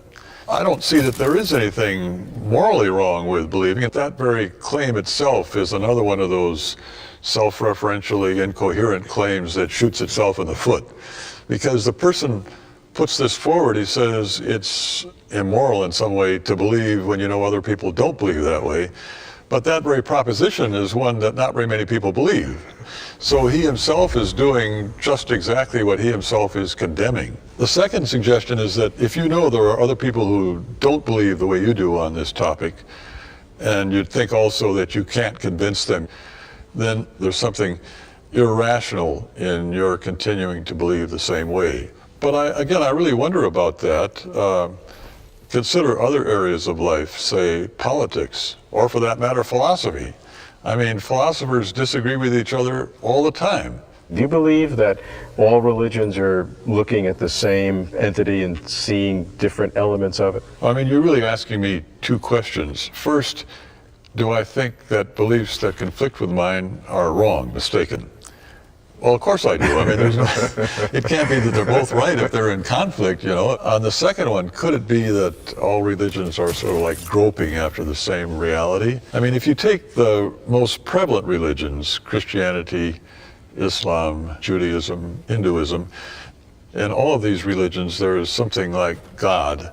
So one way to think about it, I suppose, is that these different religions, they're all in contact with the same being, but they differ with respect to some of God's properties or some of the things God has done. But I guess I would add to that these approaches can't all be right. Where they're inconsistent, then some of them are wrong. And I guess as a Christian, I'd have to say beliefs that are in conflict with Christian belief are mistaken. Al rejects the notion that it is improper, morally or rationally, to believe in one specific religion.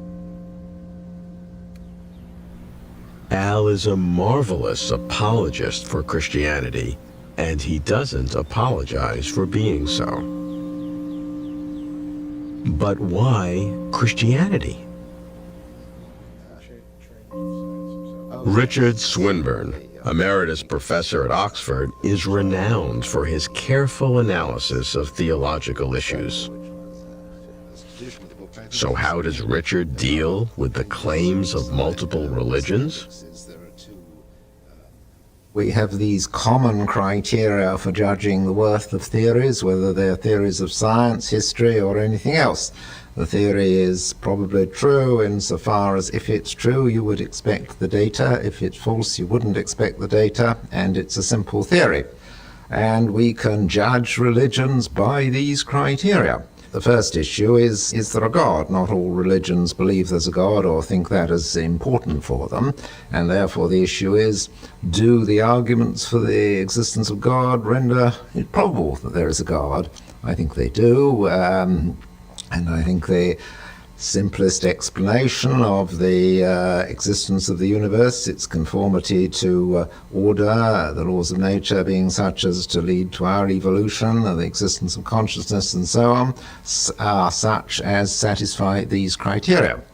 So that will rule out the non-theistic religions such as Buddhism or various forms of Hinduism. And that will leave us with the theistic religions, Christianity, Judaism, Islam, certain forms of Hinduism and so on. Now, how do they differ? Well, they differ in the properties they ascribe to God and in the actions that they ascribe to God.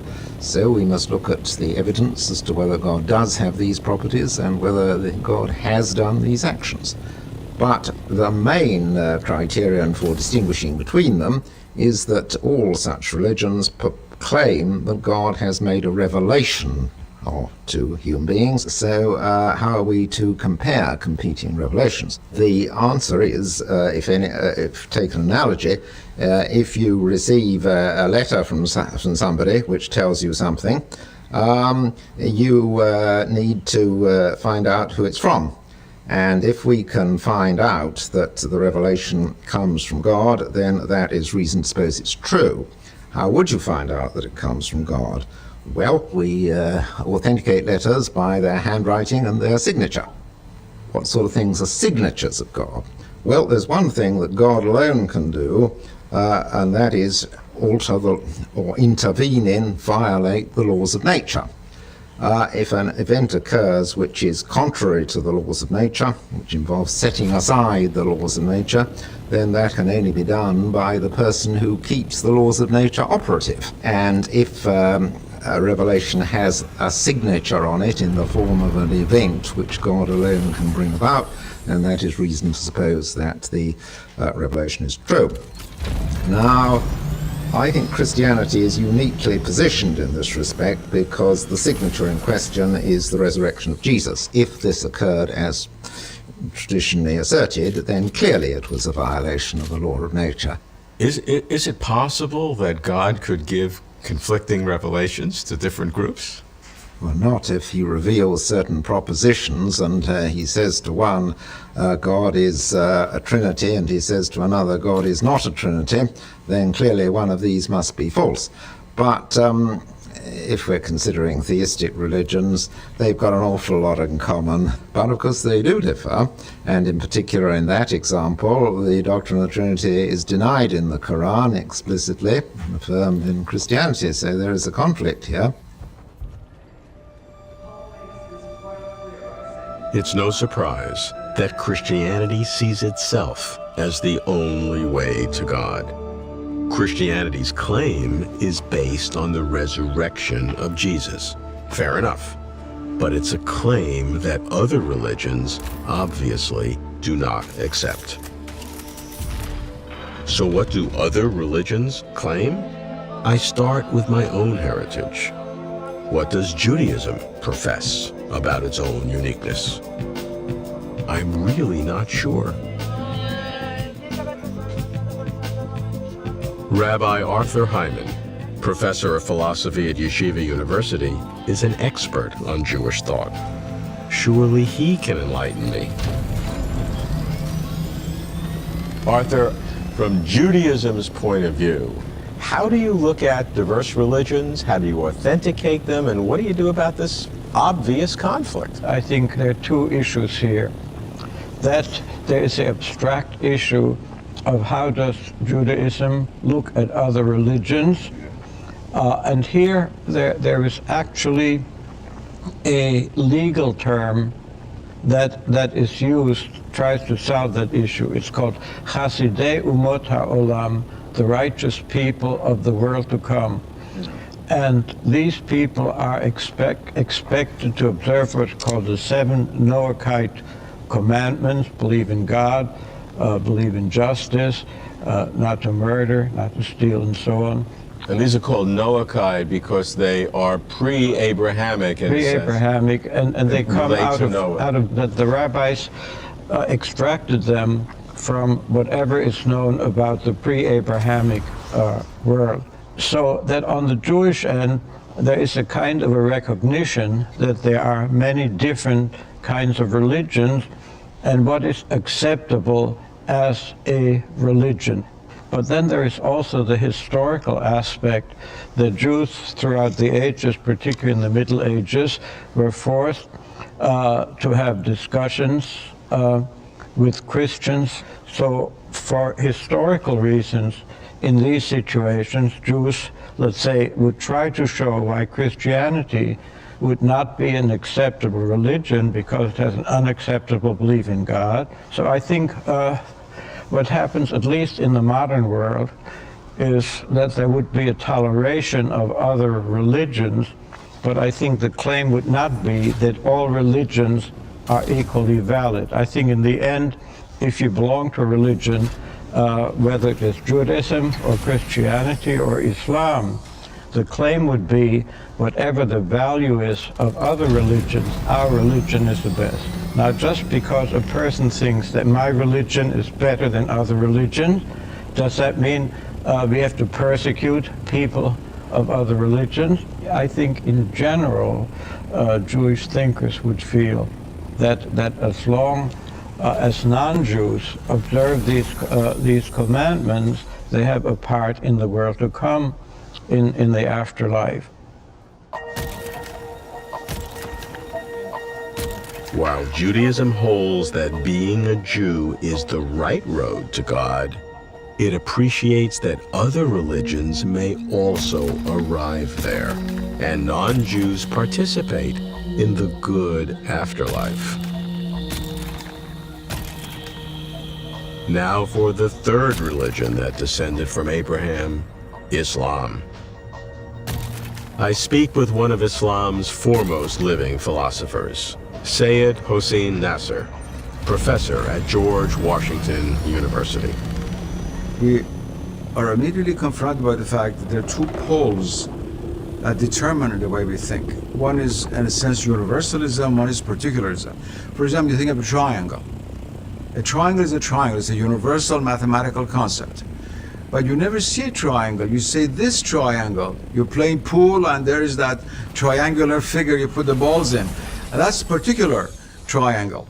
And so our experience oscillates, both mentally and outwardly, between what you call the universal and the particular in the philosophical sense. You see incredible universal characteristics which manifest themselves in all the religions. For example, do unto others as others would have to do unto you, or some formula similar to it, is different from specific moral action in different religions. But it's a spiritual moral quality that is universal, as we find everywhere. So everywhere, whether within Christianity, Judaism, Islam, Buddhism, Hinduism, Shintoism, wherever you are, in a sense you have a particularity of that universal principle. On the metaphysical level, it's even more evident. First of all, reality is not exhausted by the physical world in which we live. This reality has a transcendent and immanent aspect to it. And between us and that reality, which is boundless and without finitude, there are levels of reality which separate us.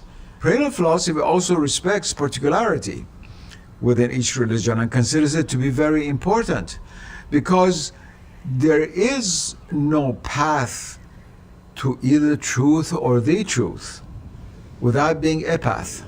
For example, Islam has remarkable universal characteristics which it shares, let's say, with Christianity and Judaism. But at the same time, it has its own particularity.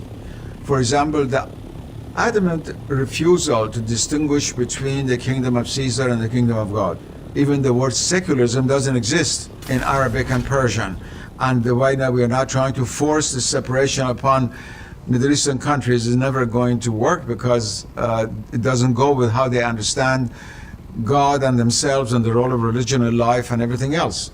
We live in a world today in which, whether we like it or not, awareness of other worldviews, other religions, other cultures has become a necessity, and therefore perennial philosophy has a very important role to play in revealing both the universality of religious truth and the particularity of religion in different climes with which Western men or Eastern men come in contact today. But Islamic philosophy, like traditional Christian Jewish philosophy, like Hindu philosophy, is one of the great schools of perennial philosophy, and it itself, in a sense, is both universal, the aspects of it which reconfirm the perennial philosophy, and as particularities which pertain to the Islamic world where it has grown and manifested itself. To Hossein, to understand religion is to appreciate the balance between the universalism that unifies different religions and the particularism that distinguishes them. Still, are there many ways to God, or only one? Maybe God must be thought anew.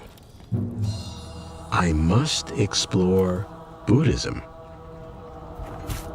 So I go to a Buddhist temple in Los Angeles, where I meet Dr. Ananda Guruji, a leading Buddhist thinker and former Sri Lankan diplomat.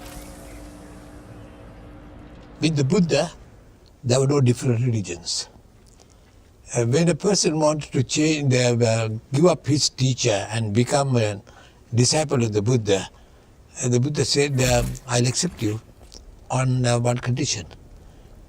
If you were helping that other man's institution financially and materially, you must continue to do that.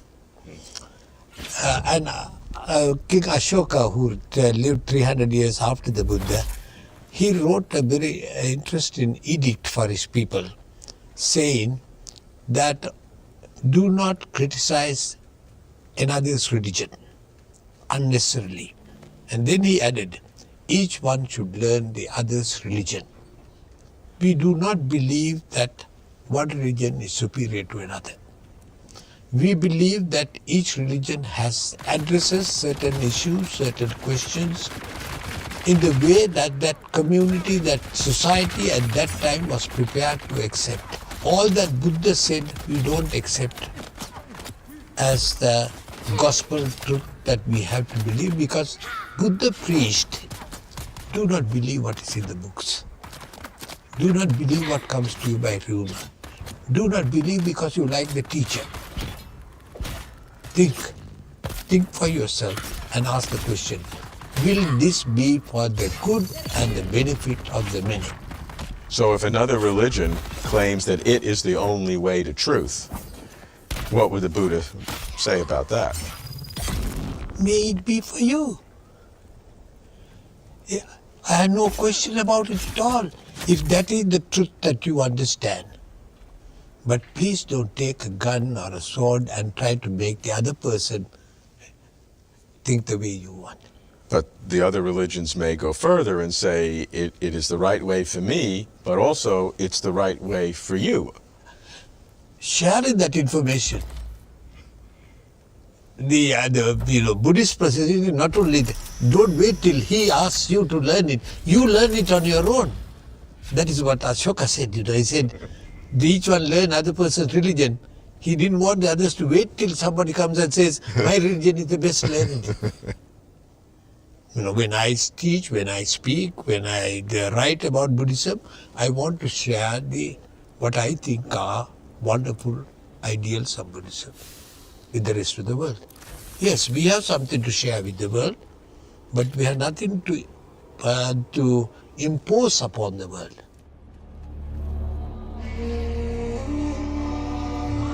To Ananda, Buddhism has something to share, but nothing to impose. A beautiful idea. Harmony and truth. Both are best, but either can exist without the other.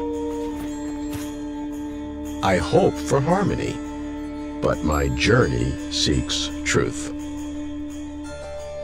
I cannot ignore Hinduism, the world's third largest religion, the world's oldest major religion. What is the Hindu approach to religious diversity? I ask V.V. Raman, a physicist from the Hindu tradition. Practically all religions believe that there is something more than the physical material world. Most religions believe there is one kind of God or another, by whatever name. Most religions believe that there is some supernatural agency in the universe, and most of all religions search for some kind of a connection with the whole. Every religion is an expression of the longing that is in the human spirit, whether it came from biological evolution, cultural evolution, is a different thing. What the Hindu religion says is that we need to understand the basic fact that even though there may be but one God, that God is described in different ways by different people. If there are these diverse paths to truth, is any one or any series more privileged than the other, being a better way? It is very difficult to speak of the right path in the religious context, it seems to me, because religion is a quest for self-fulfillment.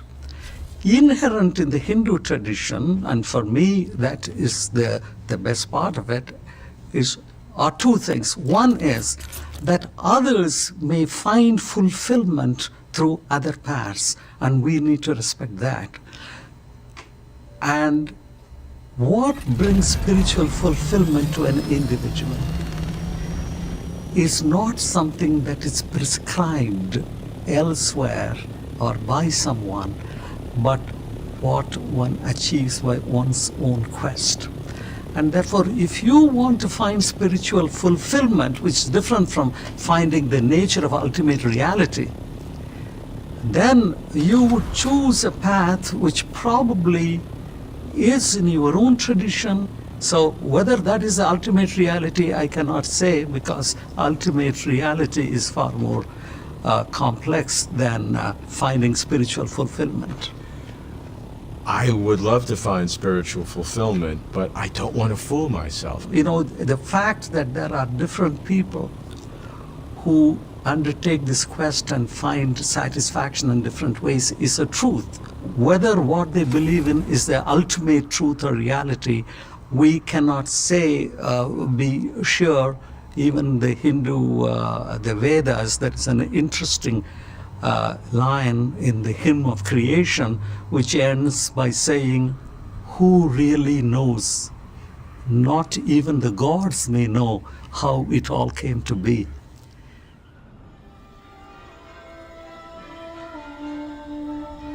Desiring to believe in God, yet facing a bewildering array of often warring religions, I start with two principles. First, respect peaceful religions and grant to every human being the right to believe or not to believe, as he or she so freely chooses. Second, respect for religions and rights for their believers do not mean that contradictory explanations of existence are all somehow set equal.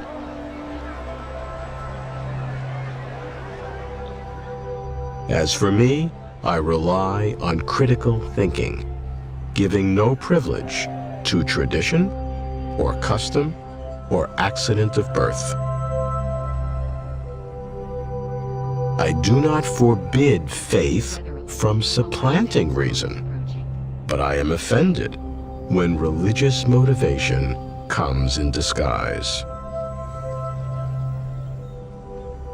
If God does not exist, explanation is easy. Religious diversity is just cultural expression, the natural developments of anthropological actions. If God does exist, I'd wonder whether our problem is not religions too many, but perhaps one religion too few. Could something be missing? Getting closer to truth.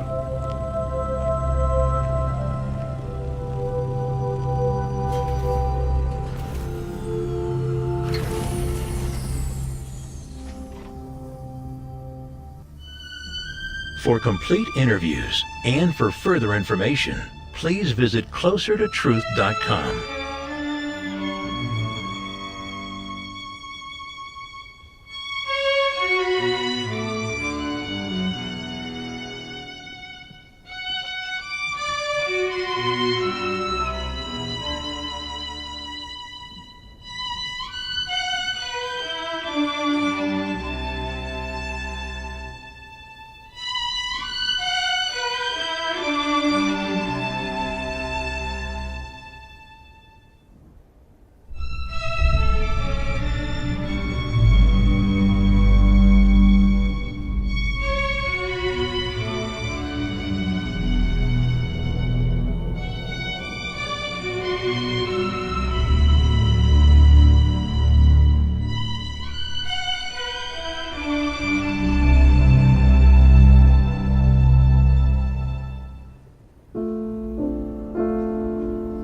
Is our mental life a random accident, solely the product of an evolving physical brain?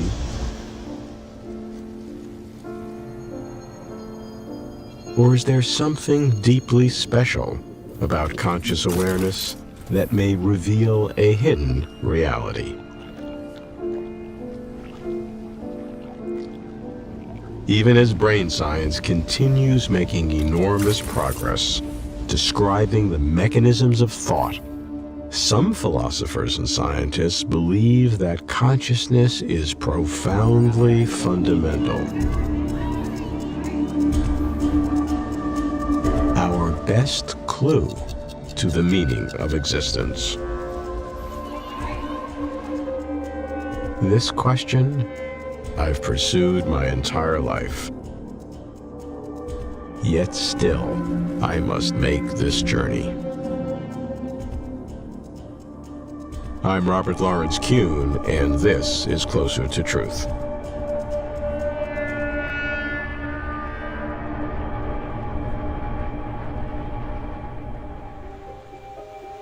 I start with David Chalmers, an Australian philosopher, because he challenges current belief that consciousness is based solely on brain biology. So what then does Dave think consciousness is? I've waited until he's come to California to find out. Dave, I've always had a hope that consciousness is more than just the emergence of some phenomena from my brain and neurons. You've taken the view that consciousness could be fundamental. Why do you do that? One thing we're finding is the science of consciousness and the sciences of the mind develop is just there's this gap between all of our theories of the brain and subjective experience and consciousness. No matter how sophisticated our theories get of how the neurons in the brain, how any physical processes interconnect, that still doesn't give us an explanation of consciousness. You could know all there is to know about the physical processes in the world, and that still wouldn't tell you what it feels like to be me, to be you, to see red, to fall in love, and so on. There just seems to be a fundamental new entity here. So I've suggested we need new fundamental entities in our theories, consciousness, and new fundamental laws to explain it. So the first view, that consciousness is fundamental but not ubiquitous, we might think of as the radical emergence view. Consciousness emerges from matter, but only in the right configurations. There are laws, fundamental laws of nature, that say when you have the right configuration of matter, you get consciousness. So consciousness is separate, perhaps distinct and epiphenomenal, and the matter does its own thing. The second view is the one that philosophers call panpsychism.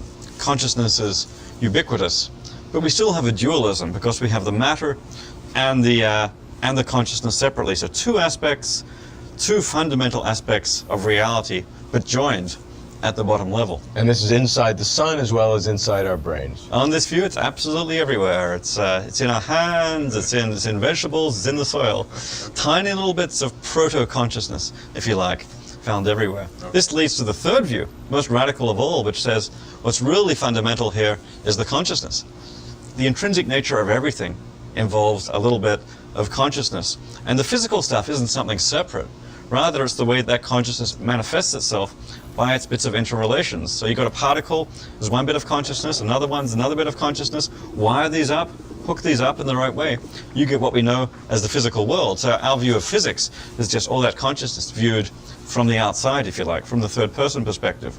When we take the first person perspective and notice our own consciousness, that's that intrinsic consciousness viewed from the inside.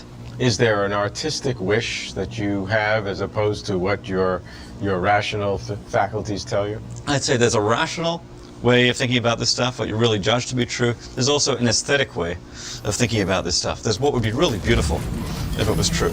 And this is the view I would like to be true. If I had to choose radical emergence, the conservative in me likes that one. Consciousness is rare, only comes up occasionally in brains. Conservative, not so aesthetically pleasing. The dualist panpsychist view with physics and consciousness. Okay, this is getting a bit more radical. We've got consciousness everywhere. Sounds kind of spooky, but at least physics gets to do its own thing. Yeah, the physicist might like this one. The view where consciousness is at the ground of all being and physics comes from that. Now this is really the most radical of all, and it seems like you're getting into an idea that, you know, a Buddhist or an Eastern mystic might like. But you know, if I really had to choose between them, you give me a couple of drinks, I'm going to go for the last one. Yeah, consciousness at the ground of all being. It's a beautiful picture of the world. To Dave, consciousness is fundamental. His strong belief is that consciousness is radically emergent, utterly novel, but appears in only isolated instances like in brains. His weak belief is that consciousness is literally everywhere. This is panpsychism. But consciousness differs from the physical, so that reality is dualistic. Dave's speculative belief is that consciousness is the only reality, and what we think is the physical world is really a manifestation of consciousness. I bet John Searle, a leading philosopher of mind, will have none of this consciousness as fundamental stuff. John's been at Berkeley since the 1960s. We meet in his nearby home. John, there are philosophers, modern philosophers today, who would say that consciousness is not only irreducible and not only not explained by the physical brain processes, but in fact is a fundamental building block of the universe. Why do some philosophers say that? I think it's because they're grossly mistaken. If you think about it, let's suppose the universe has been in existence for 14 billion years. Now, how long has consciousness existed? A rather late arrival on the evolutionary scene. So it doesn't seem that there's any empirical evidence to suppose that the universe requires consciousness in order to exist. If you think about it, it's an amazing fact that consciousness exists at all. There is a persistent mistake in the history of Western philosophy that really is a kind of thread that runs through it, and that is the confusion of epistemology with ontology. Epistemology means having to do with knowledge. It's the theory of knowledge. Ontology means having to do with existence. And the temptation has always been in our tradition, going back to the Greeks, to suppose that somehow or other ontology must depend on epistemology. If the object has to be perceived in order that we can know about it, then it must be somehow or other that its very existence requires consciousness of it. But what's fascinating is by the end of the 20th century and today that there are a number of philosophers who are coming up who are now going back, if not to that whole scheme, at least to saying that consciousness is a fundamental part of the universe. So it is as science has progressed, it has moved that whole argument back, but suddenly it's reemerged. Well, I don't know what rational grounds it could reemerge. That's such a bad argument that I'm ashamed to repeat it. But there is a variant on that, which goes back to quantum mechanics, always a dangerous and mysterious subject, and that says, well, maybe in order to make sense of the quantum phenomena, we have to suppose that consciousness is one of the building blocks of the universe. Again, I think that's a confused argument. Which nicely or maliciously is consistent with some of these ancient religious teachings that presuppose consciousness. There's something in the human being that needs this? Well, I think it is clear that our natural way of explaining things in the world is anthropomorphically. Our natural urge, which we've overcome, is to seek some explanation in terms of mental phenomena. But the arguments, that if it's an argument, is simply the universe seems much more meaningful to us if we suppose that it's got some consciousness built into it, if there's some element of meaning that's part of the structure of the universe. That really is a bad argument.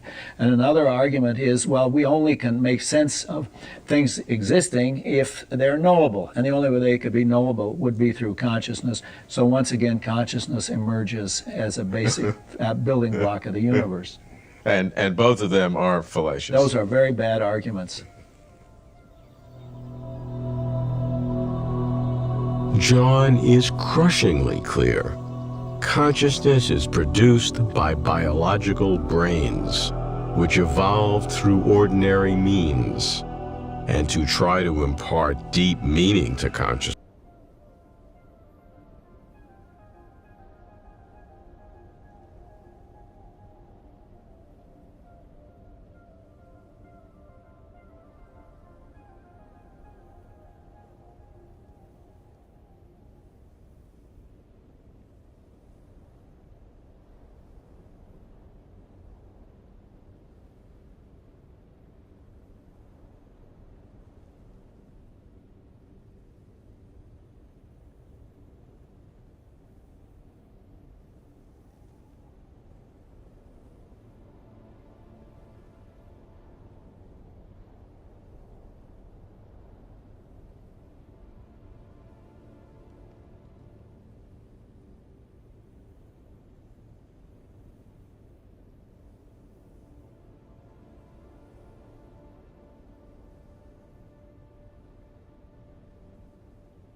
Sector weather alert. A large sandstorm is approaching.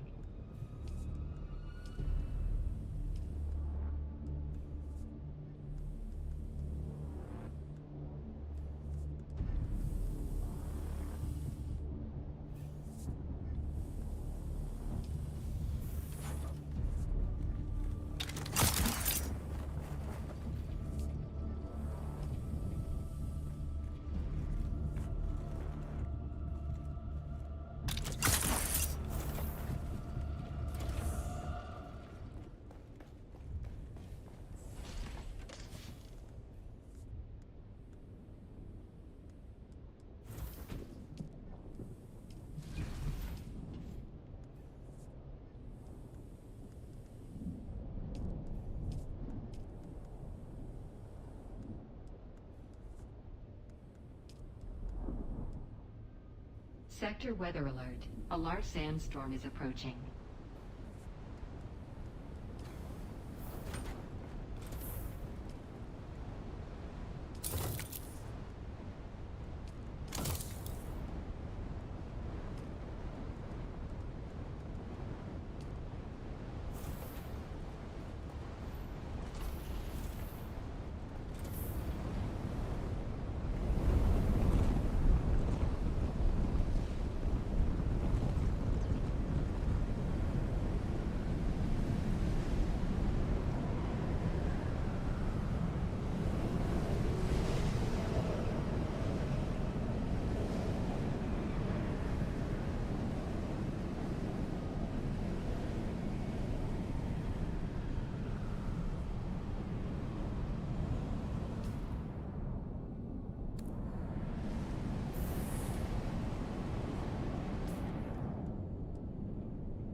I expected you.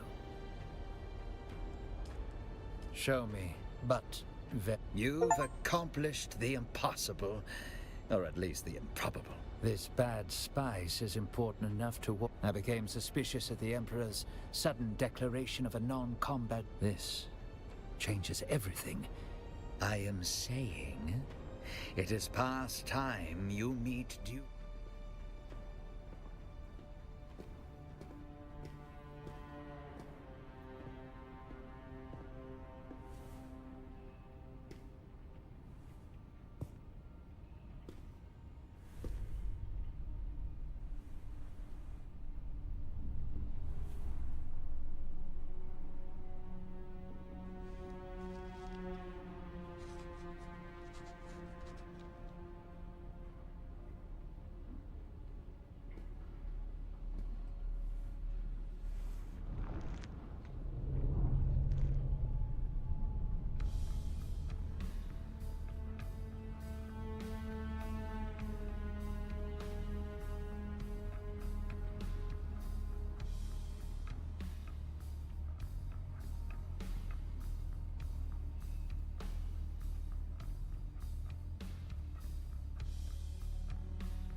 I expected you. Sorry. We follow the steps of what we know.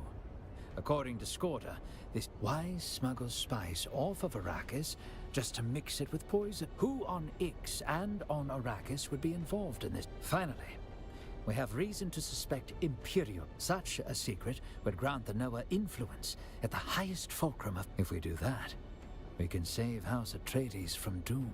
For now, we wait. I have a team of we need to develop a means to reliably detect and extract the contaminant.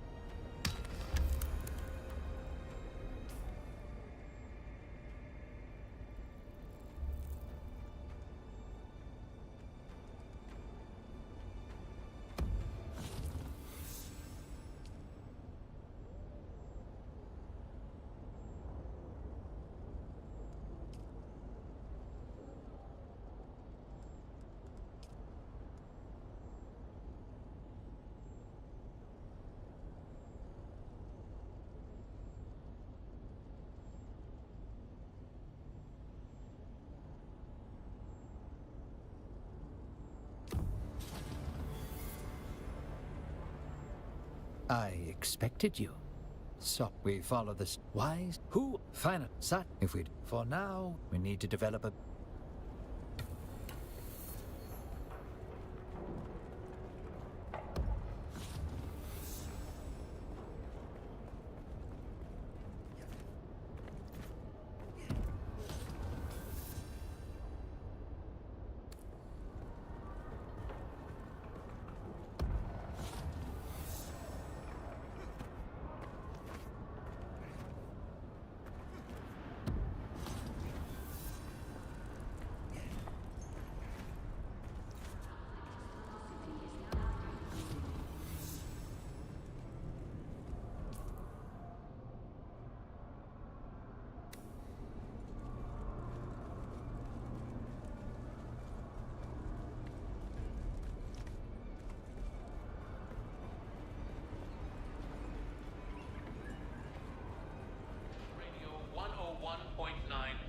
In the name of the Red Duke, I'm authorized to trade with those who have the favor of the Lens Red. Tonight, we focus on the pulse of our desert world, politics.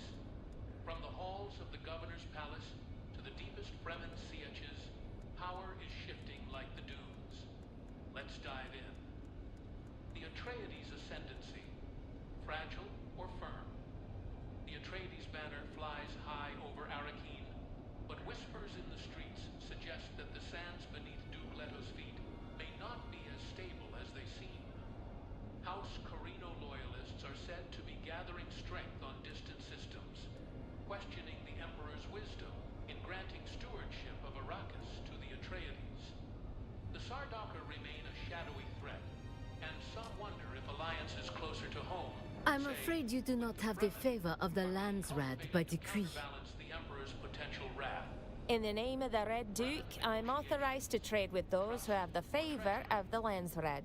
Lady Jessica Atreides has been hosting key Fremen knights. I'm afraid you do not have the favor of the Landsred by decree. Rumors swirl that these meetings go beyond mere cultural exchange and into the realm of resource sharing and military cooperation. A faction within the Landsraad, notably allied Sorry, but I may only trade with those who bear the decree. accusing the Atreides of breaking convention by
You're back.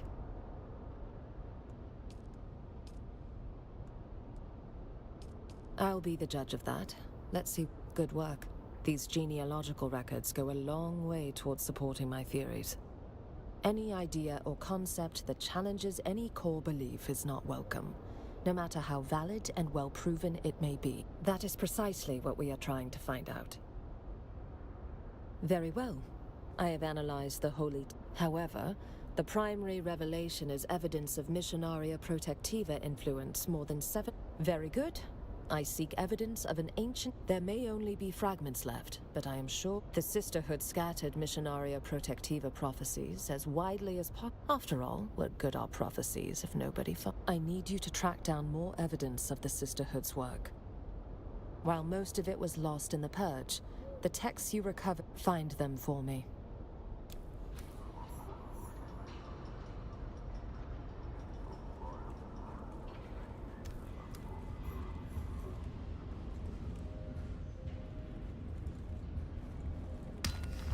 Still alive, are you?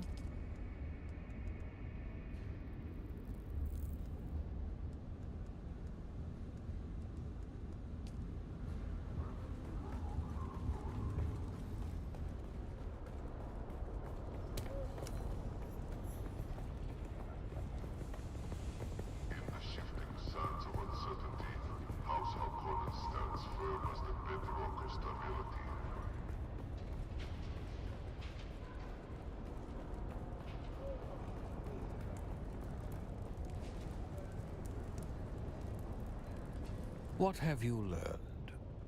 Yes? Your stance says otherwise.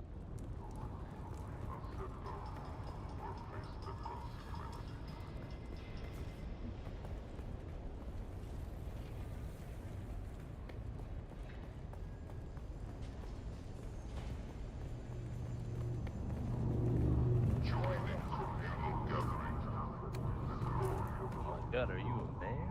You seem like a real person.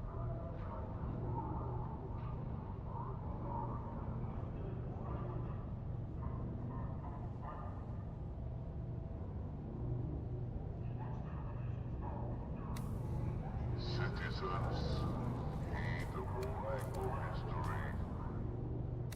Wavering loyalty.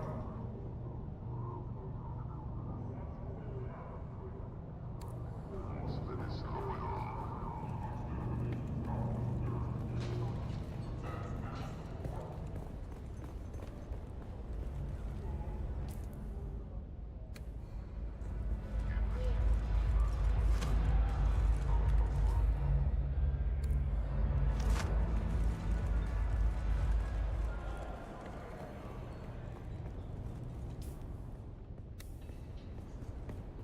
Refusing to conform to Harkonnen directives is a direct challenge to our sovereignty.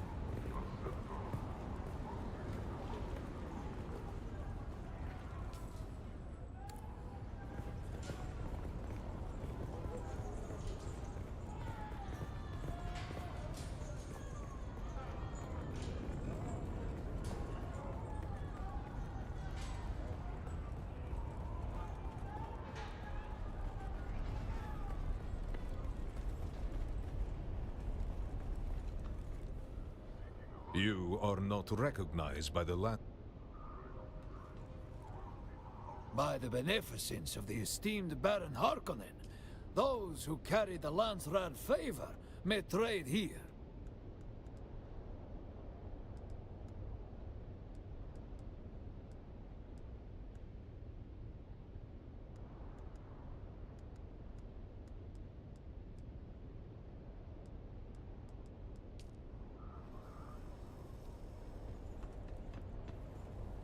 It seems the benevolence of the Landsraad does not shine upon.